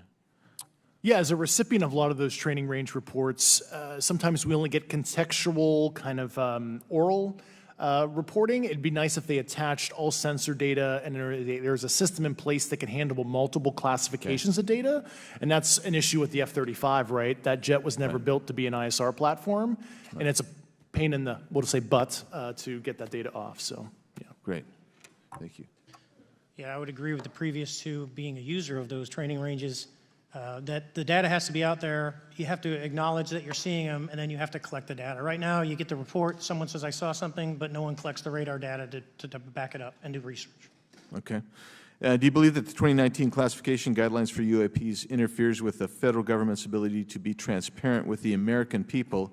And do you think we need to be more transparent with the American people? All of you, yeah. I'll say yes to that. Yeah, I'm familiar with at least the UAP Task Force 2019 Security Classification Guide. I think it's fair. I did actually help author that with the director. You got a bias that way then. But I will say, I'll call it a lazy attitude about declassifying videos. I mean, I've seen some of the videos of the recent shoot down, and I saw no reason that couldn't have been released as long as they mask some data. The American people deserve to see that imagery and full motion video. I would think, well, in my opinion, I will say things are overclassified. I know for a fact the video or the pictures that came out in the 2020 report that had the stuff off the East Coast, they were taken with an iPhone off the East Coast. A buddy of mine was one of the senior people there, and he said they were originally classified to TSSCI. And my question to him was, what's TSSCI about these? They're an iPhone literally off the vacapes. That's not TSSCI. So they're overclassified, and as soon as they do that, they go in a vault, and then you all have to look for them. Yeah, so with the overclassification, that may be one way. Are there other ways that the DOD or intelligence agencies are keeping this information from the American people or even from Congress? I think part of that has been not encouraging reporting. If the problem is not something that can be measured, it's not something that's going to be fixed. Okay, very good. Well, I'm out of time, and I thank you, Mr. Chairman, and I yield back. First of all, without objection, Representative Nick Langworthy of New York has waived on the subcommittee for purpose of questioning witnesses at today's subcommittee hearing. And then we go to Mr. Burleson. Thank you, Mr. Chairman. Appreciate you guys coming out today, testifying. Look, I've been here for 6 months, and I'm pretty skeptical. I don't trust anything in this town. And I think that's because I'm from Missouri. You've got to show me, right? With that being said, there's been a lot of things that have been said in the public, Mr. Grusch, and so I want to get down to, if we can, some specifics, right? So at one point you had said that there has been harmful activity or aggressive activity. Has any of the activity been aggressive, been hostile in your reports? I know of multiple colleagues of mine that got physically injured. And the activity, and I got by UAPs or by people within the federal government? Both. Okay, yeah. So there has been activity by alien or non-human technology and or beings that has caused harm to humans? I can't get into the specifics in an open environment, but at least the activity that I personally witnessed, and I have to be very careful here because you don't they tell you never to acknowledge tradecraft, right? So what I personally witnessed myself and my wife was very disturbing. Okay. One of my constituents actually sent this next question, and I figured I'd ask it since I had the same thought. You've said that the U.S. has intact spacecraft. You said that the government has alien bodies or alien species. Have you seen the spacecraft? I have to be careful to describe what I've seen firsthand and not in this environment, but I could answer that question behind closed doors. Yeah. And have you seen any of the bodies? That's something I've not witnessed myself. Okay, and so with that being said, the other statement that has been made that was intriguing to me it's intriguing because my view has been that we are billions of light years away from any other system. And the concept that an alien species that's technologically advanced enough to travel billions of light years gets here and somehow is incompetent enough to not survive Earth or crashes is something that I find a little bit far-fetched. And with that being said, you have mentioned that there's interdimensional potential. Could you expound on that? Yeah, to answer your first question, and I'm here as a fact witness and expert, but I will give you a theoretical framework, at least to work off, to kind of espouse crashes, regardless of your level of sentience, right? Planes crash, cars crash, n number of sorties, however high, a small percentage are going to end in mission failure, if you will, as we say in the Air Force. And then in terms of multidimensionality, that kind of thing, the framework that I'm familiar with, for example, is something called the holographic principle. It derives itself from general relativity and quantum mechanics, and that is, if you want to imagine a 3D object such as yourself casting a shadow onto a 2D surface, that's the holographic principle. So you can be projected, quasi-projected from higher dimensional space to lower dimensional. It's a scientific trope that you can actually cross, literally, as far as I understand, but there's probably guys with PhDs that we could probably argue about that. But you have not seen any documentation that that's what's occurring? Only a theoretical framework discussion, yes. Okay. Okay.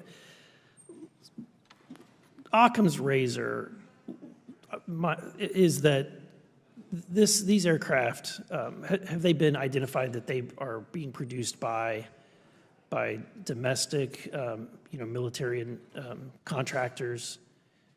Is there any evidence that that's what's being recovered? Not to my knowledge, plus the recoveries predate a lot of our advanced programs that I previously am witting of. So, would it be safe to say that there could be a scenario today where you have an aircraft that crashes because it's been involved in one program from one federal agency, but the agency that retrieves it is not aware of that program, and to them it appears alien in origin? I mean, that's a hypothetical situation. I'm not aware of any historical situation that would match that you described. So you're not aware? It has not happened that you're aware of? That I'm aware of.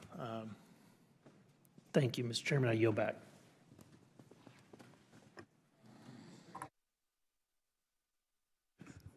Several months ago, my office received a protected disclosure from Eglin Air Force Base indicating that there was a UAP incident that required my attention.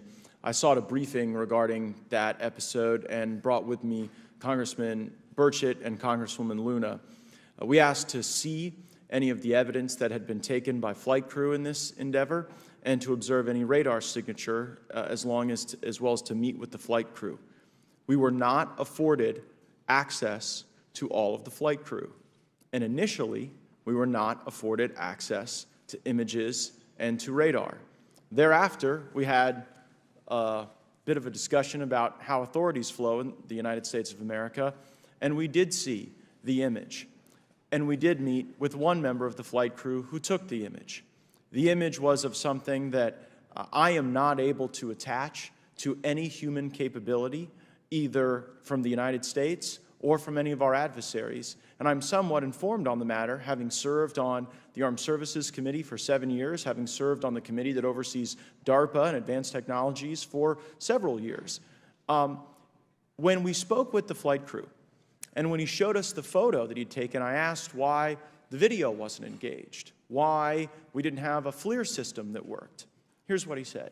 They were out on a test mission that day over the Gulf of Mexico, and when you're on a test mission, you're supposed to have clear airspace. Not supposed to be anything that shows up.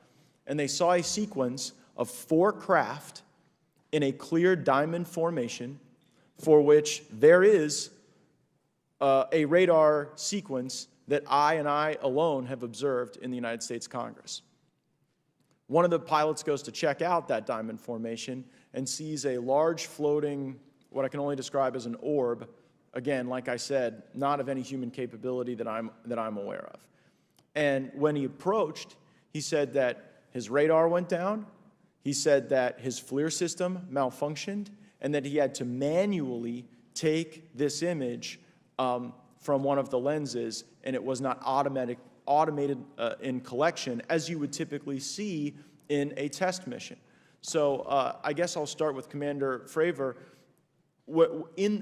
How should we think about the fact that this craft that was approached by our pilot had the capability of disarming a number of the sensor and collection systems on that craft?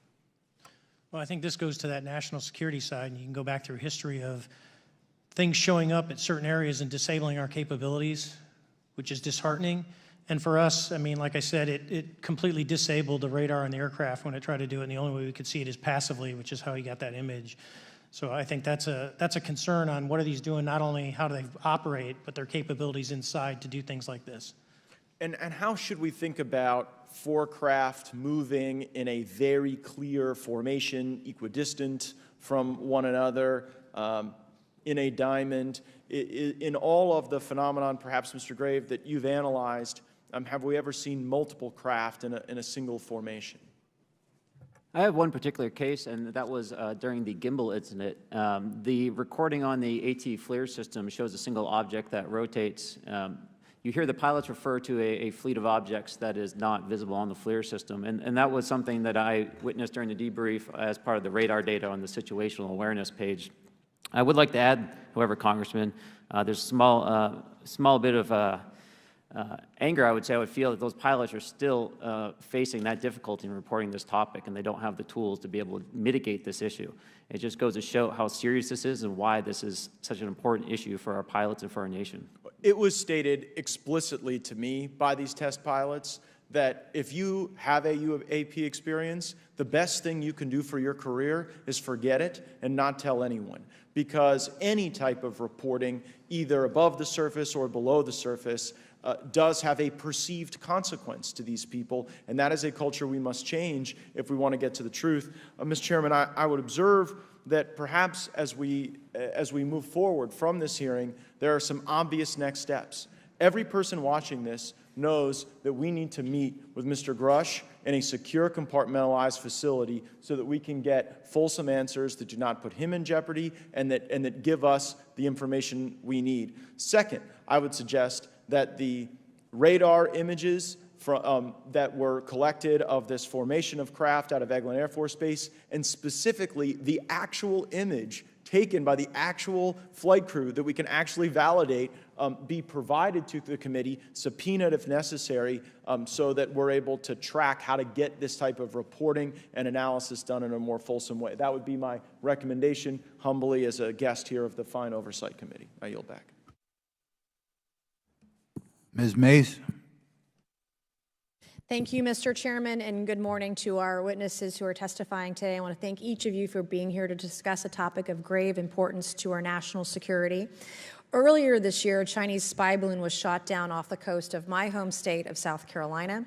Since the Roswell incident in 1947, many Americans have wondered about the dangers of unknown objects crisscrossing our skies. Whether these are UAPs or weather phenomena, advanced technology from American, allied, or enemy forces, or something more out of this world. So my first question, I have several questions, and if we can just be quick on these first two, I'm going to ask each of you the same question, and then I'll get to each of you individually. The first one, when you reported your experiences with a UAP, did any of you face any repercussions with your superiors, yes or no? No. No. I've actually never seen anything personally, believe it or not. So. All right. And then do you believe there's an active disinformation campaign within our government to deny existence of UAPs, yes or no? I don't have an answer to that. As previously stated publicly, yes. I think previously with like Project Blue Book, yes, but currently I don't speak for the United States government. Okay, thank you. I have a few questions for Mr. Graves. What percentage of UAP sightings, in your belief, go unreported by our pilots? This is an approximation based off of my personal experience speaking with a number of pilots, but I would estimate we're somewhere near 5% reporting, perhaps. So like 95% basically don't report seeing UAPs? That's just my personal estimate. In the incident off Virginia Beach, do you believe the Navy took the danger to your aircraft seriously after it was reported? Absolutely. A few questions for Mr. Fravor. As an expert naval aviator, have you ever seen an object that looked and moved like the Tic Tac UAP? No. Did the Tic Tac UAP move in such a way that defied the laws of physics? The way we understand them, yes. Many dismiss UAP reports as classified weapons testing by our own government, but in your experience as a pilot, does our government typically test advanced weapon systems right next to multi-million-dollar jets without informing our pilots? No, we have test ranges for that. It took over 15 years for your encounter with the Tic Tac to be declassified. Do you feel there was a good reason to prevent lawmakers from having access to this footage? No, I just think it was ignored when it happened, and it just sat somewhere in a file. Never got reported. In a drawer. It happens a lot up here. Shocker. Mr. Grusch, a couple of questions for you too, sir, this morning. What percentage of UAPs do you feel are adequately investigated by the U.S. government, of the 5% that are reported? I can only speak for my personal leadership over at NGA. I tried to look at every report that came through that I could triage. So. Do you believe that officials at the highest levels of our national security apparatus have unlawfully withheld information from Congress and subverted our oversight authority? There are certain elected leaders that had more information that I'm not sure what they've shared with certain Gang of Eight members or et cetera, but certainly I would not be surprised. Okay. You've stated that the government is in possession of potentially non-human spacecraft. Based on your experience and extensive conversations with experts, do you believe our government has made contact with intelligent extraterrestrials? Something I can't discuss in public setting. Okay, I can't ask when you think this occurred. If you believe we have crashed craft, stated earlier, do we have the bodies of the pilots who piloted this craft? As I've stated publicly already in my News Nation interview, biologics came with some of these recoveries, yeah. Were they, I guess, human or non-human biologics? Non-human, and that was the assessment of people with direct knowledge on the program I talked to that are currently still on the program. And was this documentary evidence, this video, photos, eyewitness? Like, how would that be determined? The specific documentation I would have to talk to you in a skiff about. Gotcha. Yeah. Okay. So, and you may or may not be able to answer my last question, and maybe we get into a skiff at the next hearing that we have, but who in the government, either what agency, sub-agency, what contractors, who should be called into the next hearing about UAPs, either in a public setting or even in a private setting? And you probably can't name names, but what agencies or organizations, contractors, et cetera, do we need to call in to get these questions answered, whether it's about funding, what programs are happening, and what's out there? I can give you a specific cooperative and hostile witness list of specific individuals that were in those. And how soon can we get that list? I'm happy to provide that to you after the hearing. Super. Thank you. And I yield back. Okay, now we have Mr. Langworthy. Is he here? Okay. Thank you very much. I'd like to thank all of the witnesses for being here today to discuss this very unique topic. And I'd like to jump right into my questions, if you don't mind. Commander Fravor, can you briefly describe your background?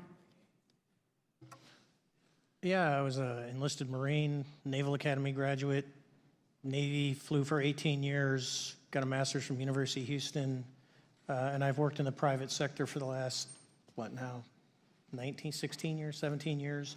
I do a lot of defense work. So Really gold-plated credentials.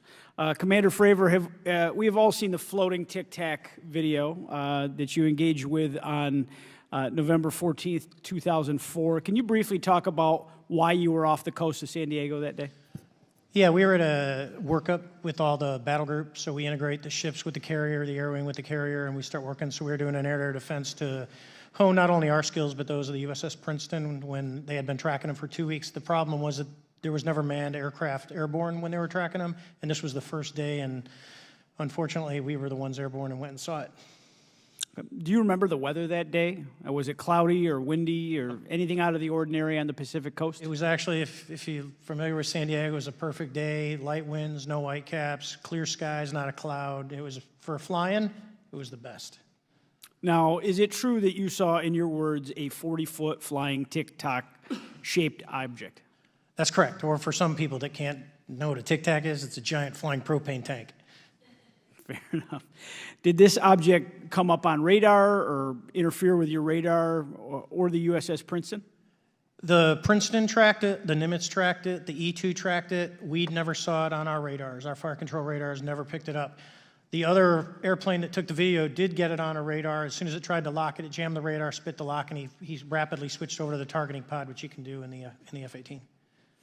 From what you saw that day and what you've seen on video, did you see any source of propulsion from the flying object, including on any potential thermal scans from your aircraft? No, there's none. There's no IR plume coming out. And Chad, who took the video, went through all the EO, which is black and white TV, and the IR modes, and there's no visible signs of propulsion. It's just sitting in space at 20,000 feet. In your career, have you ever seen a propulsion system that creates no thermal exhaust? No. Can you describe how the aircraft maneuvered? Abruptly, very determinate. It knew exactly what it was doing. It was aware of our presence, and it had acceleration rates. I mean, it went from 0 to matching our speed in no time at all. Now, if the fastest plane on Earth was trying to do these maneuvers that you saw, would it be capable of doing that? No, not even close. And just to confirm, this object had no wings, correct? No wings. Now, was the aircraft that you were flying, was it armed? No, never felt threatened at all.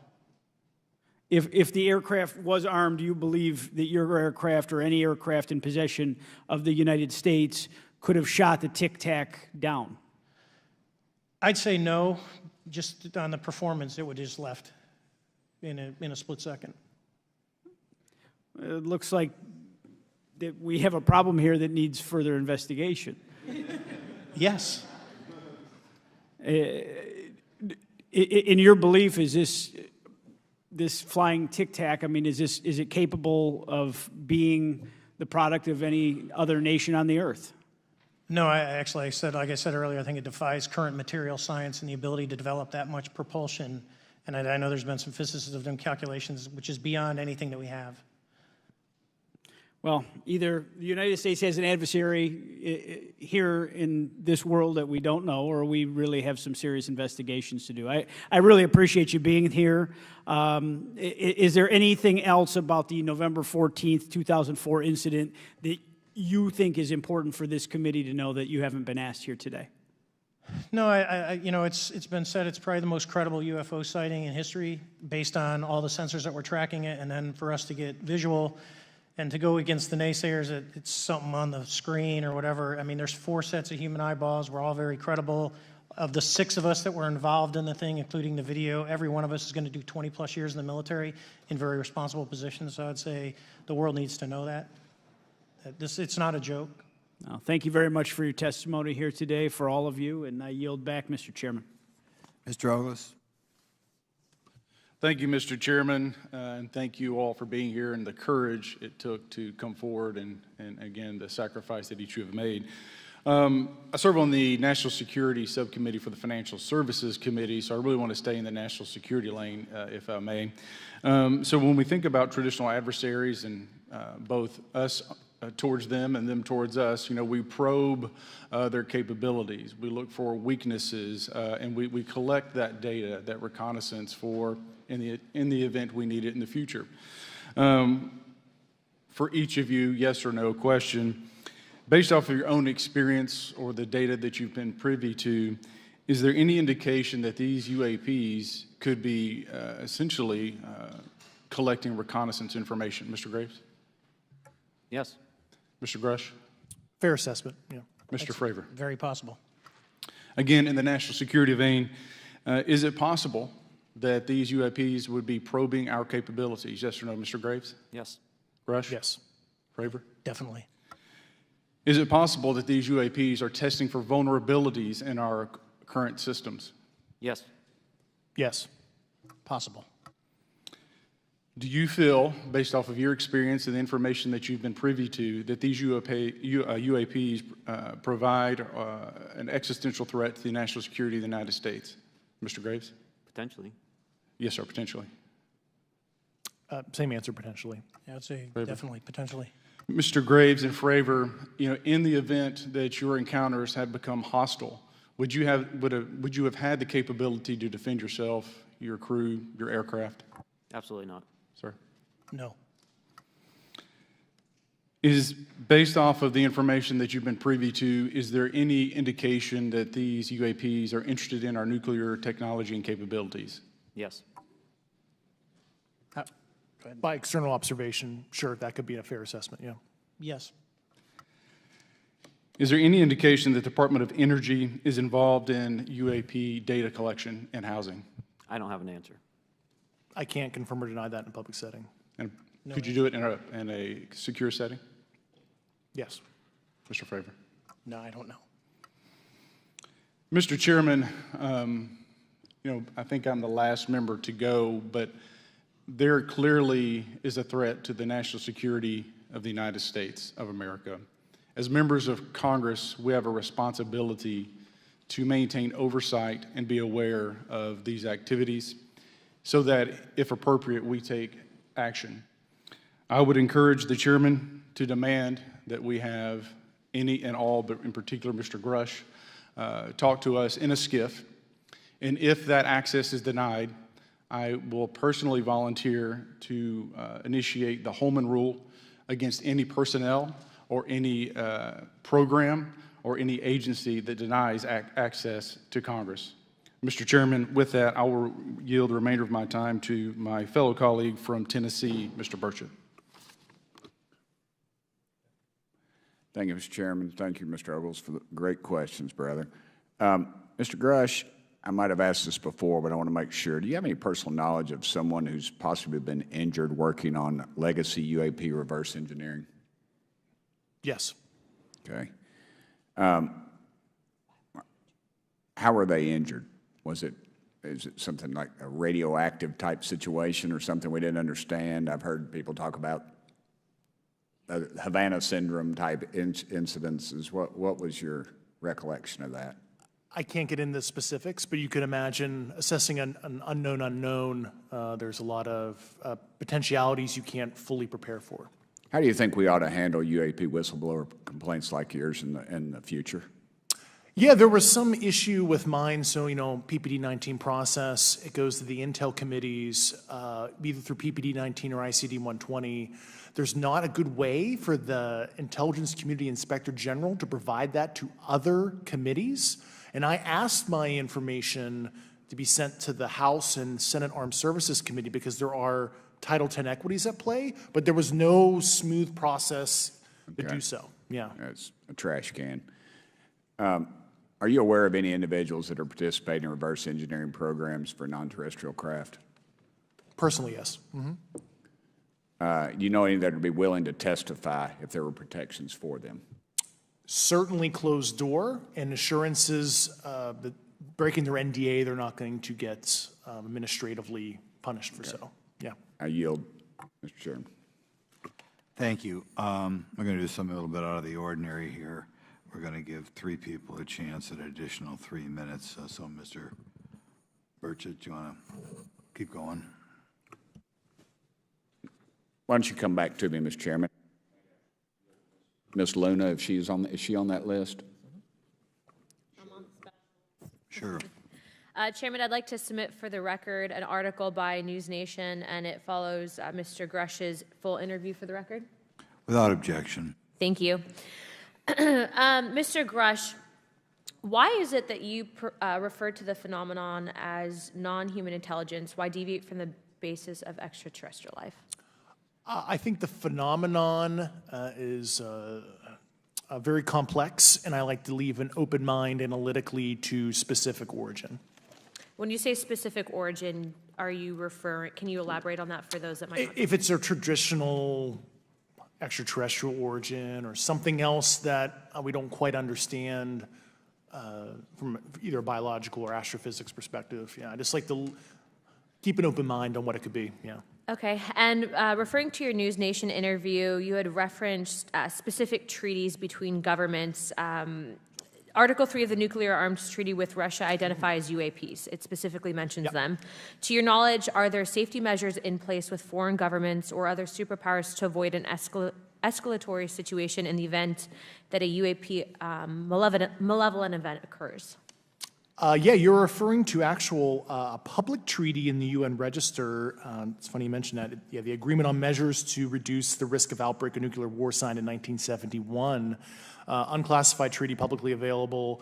And if you cite the George Washington University National Security Archives, you will find the declassified in 2013 specific provisions in the specific red line flash message traffic with the specific codes pursuant to Article 3 and Article, also Situation 2, which is in the previously classified NSA archive. What I would recommend, and I tried to get access, but I got a wall of silence at the White House, was those specific incidents when those message traffic was used. I think some scholarship on that would open the door to a further investigation using those publicly available information. Thank you. And then my last question with 51 seconds remaining. You mentioned white-collar crimes potentially being taking place in regards to a cover-up. Can you please elaborate? I have concerns based on the interviews I conducted under my official duties of potential violations of the Federal Acquisition Regulations, the FAR. Thank you very much. Chairman, I yield the remainder of my time. Okay, we'll go to Mr. Raskin for 3 minutes. Thanks, Mr. Chair, and I thank the witnesses for their endurance and service today. Mr. Fravor, you've described your episode in detail now, and you call it the most credible UFO sighting in history. But I wonder, was this the first time that you encountered a UFO or a UAP in 2004? Yes. And what was your general attitude or perspective on the UFO discussion before that happened? I never felt that we were alone with all the planets out there, but I wasn't a UFO person. I wasn't watching History Channel and MUFON and all that. And have you had experiences or encounters since that happened? No. And so have you formed any general conclusions about what you think you experienced then? Yes. I think what we experienced was, like I said, well beyond the material science and the capabilities that we had at the time, that we have currently, or that we're going to have in the next 10 to 20 years. Very good. Mr. Grusch, you've been able to answer in great detail on certain questions, and then other things you say you're not able to respond to. Can you just explain where you're drawing the line and what's the basis for that? Yeah, based on my DOPSR security review and what they've determined that is unclassified. I see. So you're answering any questions that just call upon your knowledge of unclassified questions, but anything that relates to classified matters you're not commenting on in this context? In an open session, but happy to participate in a closed session at the right level, yeah. Okay. And Mr. Graves, you've said that there are dozens of fellow pilots, military pilots. Are there also commercial pilots who've encountered the same kind of sightings that you described before? They are similar. Commercial pilots have less range and less sensors to be able to reach out and look for objects over wide swaths of airspace. And so pilots are seeing them, commercial pilots are seeing them, and they're typically closer, and the range of what they're seeing is pretty large. What is the most vivid, concrete sighting with the naked eye of the objects that you described before, the cube-like objects? Certainly. I think the most vivid sighting of that would have been near midair that we had at the entrance to our working area. One of these objects was completely stationary at the exact entrance to our working areas, not only geographically but also at altitude. So it was right where all the jets are going, essentially, on the eastern seaboard. The two aircraft flew within about 50 feet of the object, and that was a very close visual sighting. And you were in one of the aircraft? I was not. I was there when the pilot landed. He canceled the mission after, and I was there. He was in the ready room with all his gear on, with his mouth open, and I asked him what the problem was, and he said he almost hit one of those darn things. He said he was 50 feet away from it? Yes, sir. And his description of the object was consistent with the description you gave us before? A dark gray or a black cube inside of a clear sphere. Inside of a clear sphere? Yes. And with no self-evident propulsion system? No wings, no IR energy coming off of the vehicle, nothing tethering it to the ground. And that was primarily what we were experiencing out there. I'm over time. Thank you very much for your service, and I yield back to Mr. Chairman. Very good. Mr. Burchett. Thank you, Mr. Chairman. This is for all three of y'all, starting with Mr. Graves. Why did you come forward on this issue? I came forward because I felt that my colleagues did not have a way to mitigate this safety threat, and I wanted to help them. I was trained as an aviation safety officer by the Navy, and this seemed, it just felt right. I felt like I had to help the folks that were still flying and dealing with this. Mr. Grusch. Purely a sense of duty. My first sworn oath when I was a cadet 18 years ago, and I still uphold that even out of the uniform. Commander. I was pestered by a friend, and I asked why, and he said, "You're the one person that they can't discredit, and you'll add credibility to the New York Times article." And so after about 6 times, I said, "Okay." Honest. Yeah. This town isn't made, unfortunately, by people like y'all. We thank y'all. And I do want to also thank the people in the audience and the people that are watching this that can't be, people all over the world that have kept this issue alive. You've endured criticism and derogatory remarks, and we're trying to get to the bottom of it. And so God bless y'all. Thank y'all so much. We really appreciate you guys and gals.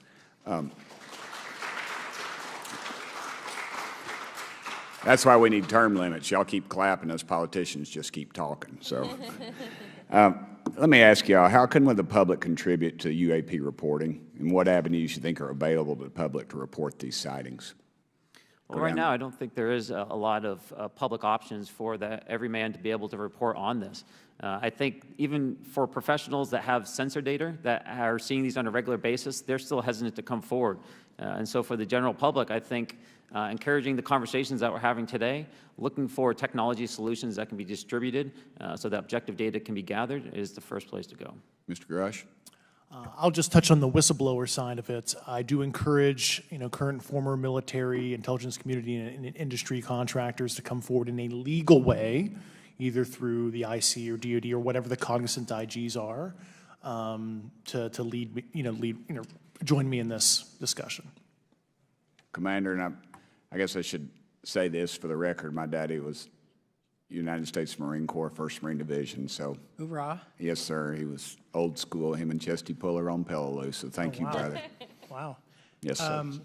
I'm not anything like my daddy. He was incredible. I'm very mediocre, to say the least, but go ahead. You seem to be doing fine. Yeah. For me, I was an accident investigator, so the biggest thing that you learn, and I think that witnesses need to do is, one, don't try and make the fish bigger than it was. Stick to the facts, write it down, and don't speculate what you think it is because it will sway your decision. Just write the facts down. We can get all the facts together, and we can start to investigate and get a real honest story instead of, it was this big. Thank you all, and I want to thank everybody. We made history today. Mr. Chairman, I yield. Thank you much, Mr. Garcia. Thank you. I know now we're going to be making some closing remarks, and so I just wanted to say a few things. First, to our witnesses, I want to thank all of you for being here with us today. I know that it takes a lot of courage. You're telling really important information to this committee, and I just want to thank you also for all three of you, your service to our country. I also want to just note that today's hearing was both important but also serious. And I want to thank our subcommittee chairman, Mr. Grothman, I think, for running a very fair and substantive hearing. I do want to thank the committee staff on both sides for the amount of work that it took to put this hearing in place, and certainly to all the members that have been involved in this issue prior to the hearing. I also want to note for our witnesses and for the public that I'm a freshman member of Congress, and I've only been here for 7 months, but this is by far the most bipartisan conversation and discussion that I have seen happen in the Congress. And I think that a topic of this significance as it relates to our national security, as it relates to information that we're trying to gather for the American public, does bring people together, and I think that's been really great to see. I think it's also important to note for the public, today in our hearing, we had on our side also both our full ranking member, which is Mr. Raskin, and our vice ranking member, which is Ms. Ocasio-Cortez, both here at our hearing. I think it shows the importance and seriousness that our side of the aisle is taking to this important hearing, but also to the broader issue as it relates to working with our Republican counterparts on this committee. I want to additionally add that I think it's really important that we have and continue these discussions and these hearings. Clearly, there's a lot of information that we don't know, but it's also very clear that we have to continue our investigation and accountability on asking the right questions and ensuring that they're part of the public record. One thing that was important today is some folks might wonder, why are we asking questions that might already be out there or that have been asked before? It's important that they're asked and put into the public record as it relates to this committee. And so I want to thank you for, answering some questions multiple times. I know, not just in maybe meetings you had with some members, but also here in the public. Let me also just add an additional note that it's important also that our friends in the media and those that are not just reporting on this hearing, but that have reported on this topic and that may in the future, the media has an important role in this process. And it's very important that the media engages, does independent investigation, and reports on not just what happened today, but what they see independently as what is happening around UAPs in the broader community. That is also an important public benefit that we have in trying to get the information and the facts as it relates to this.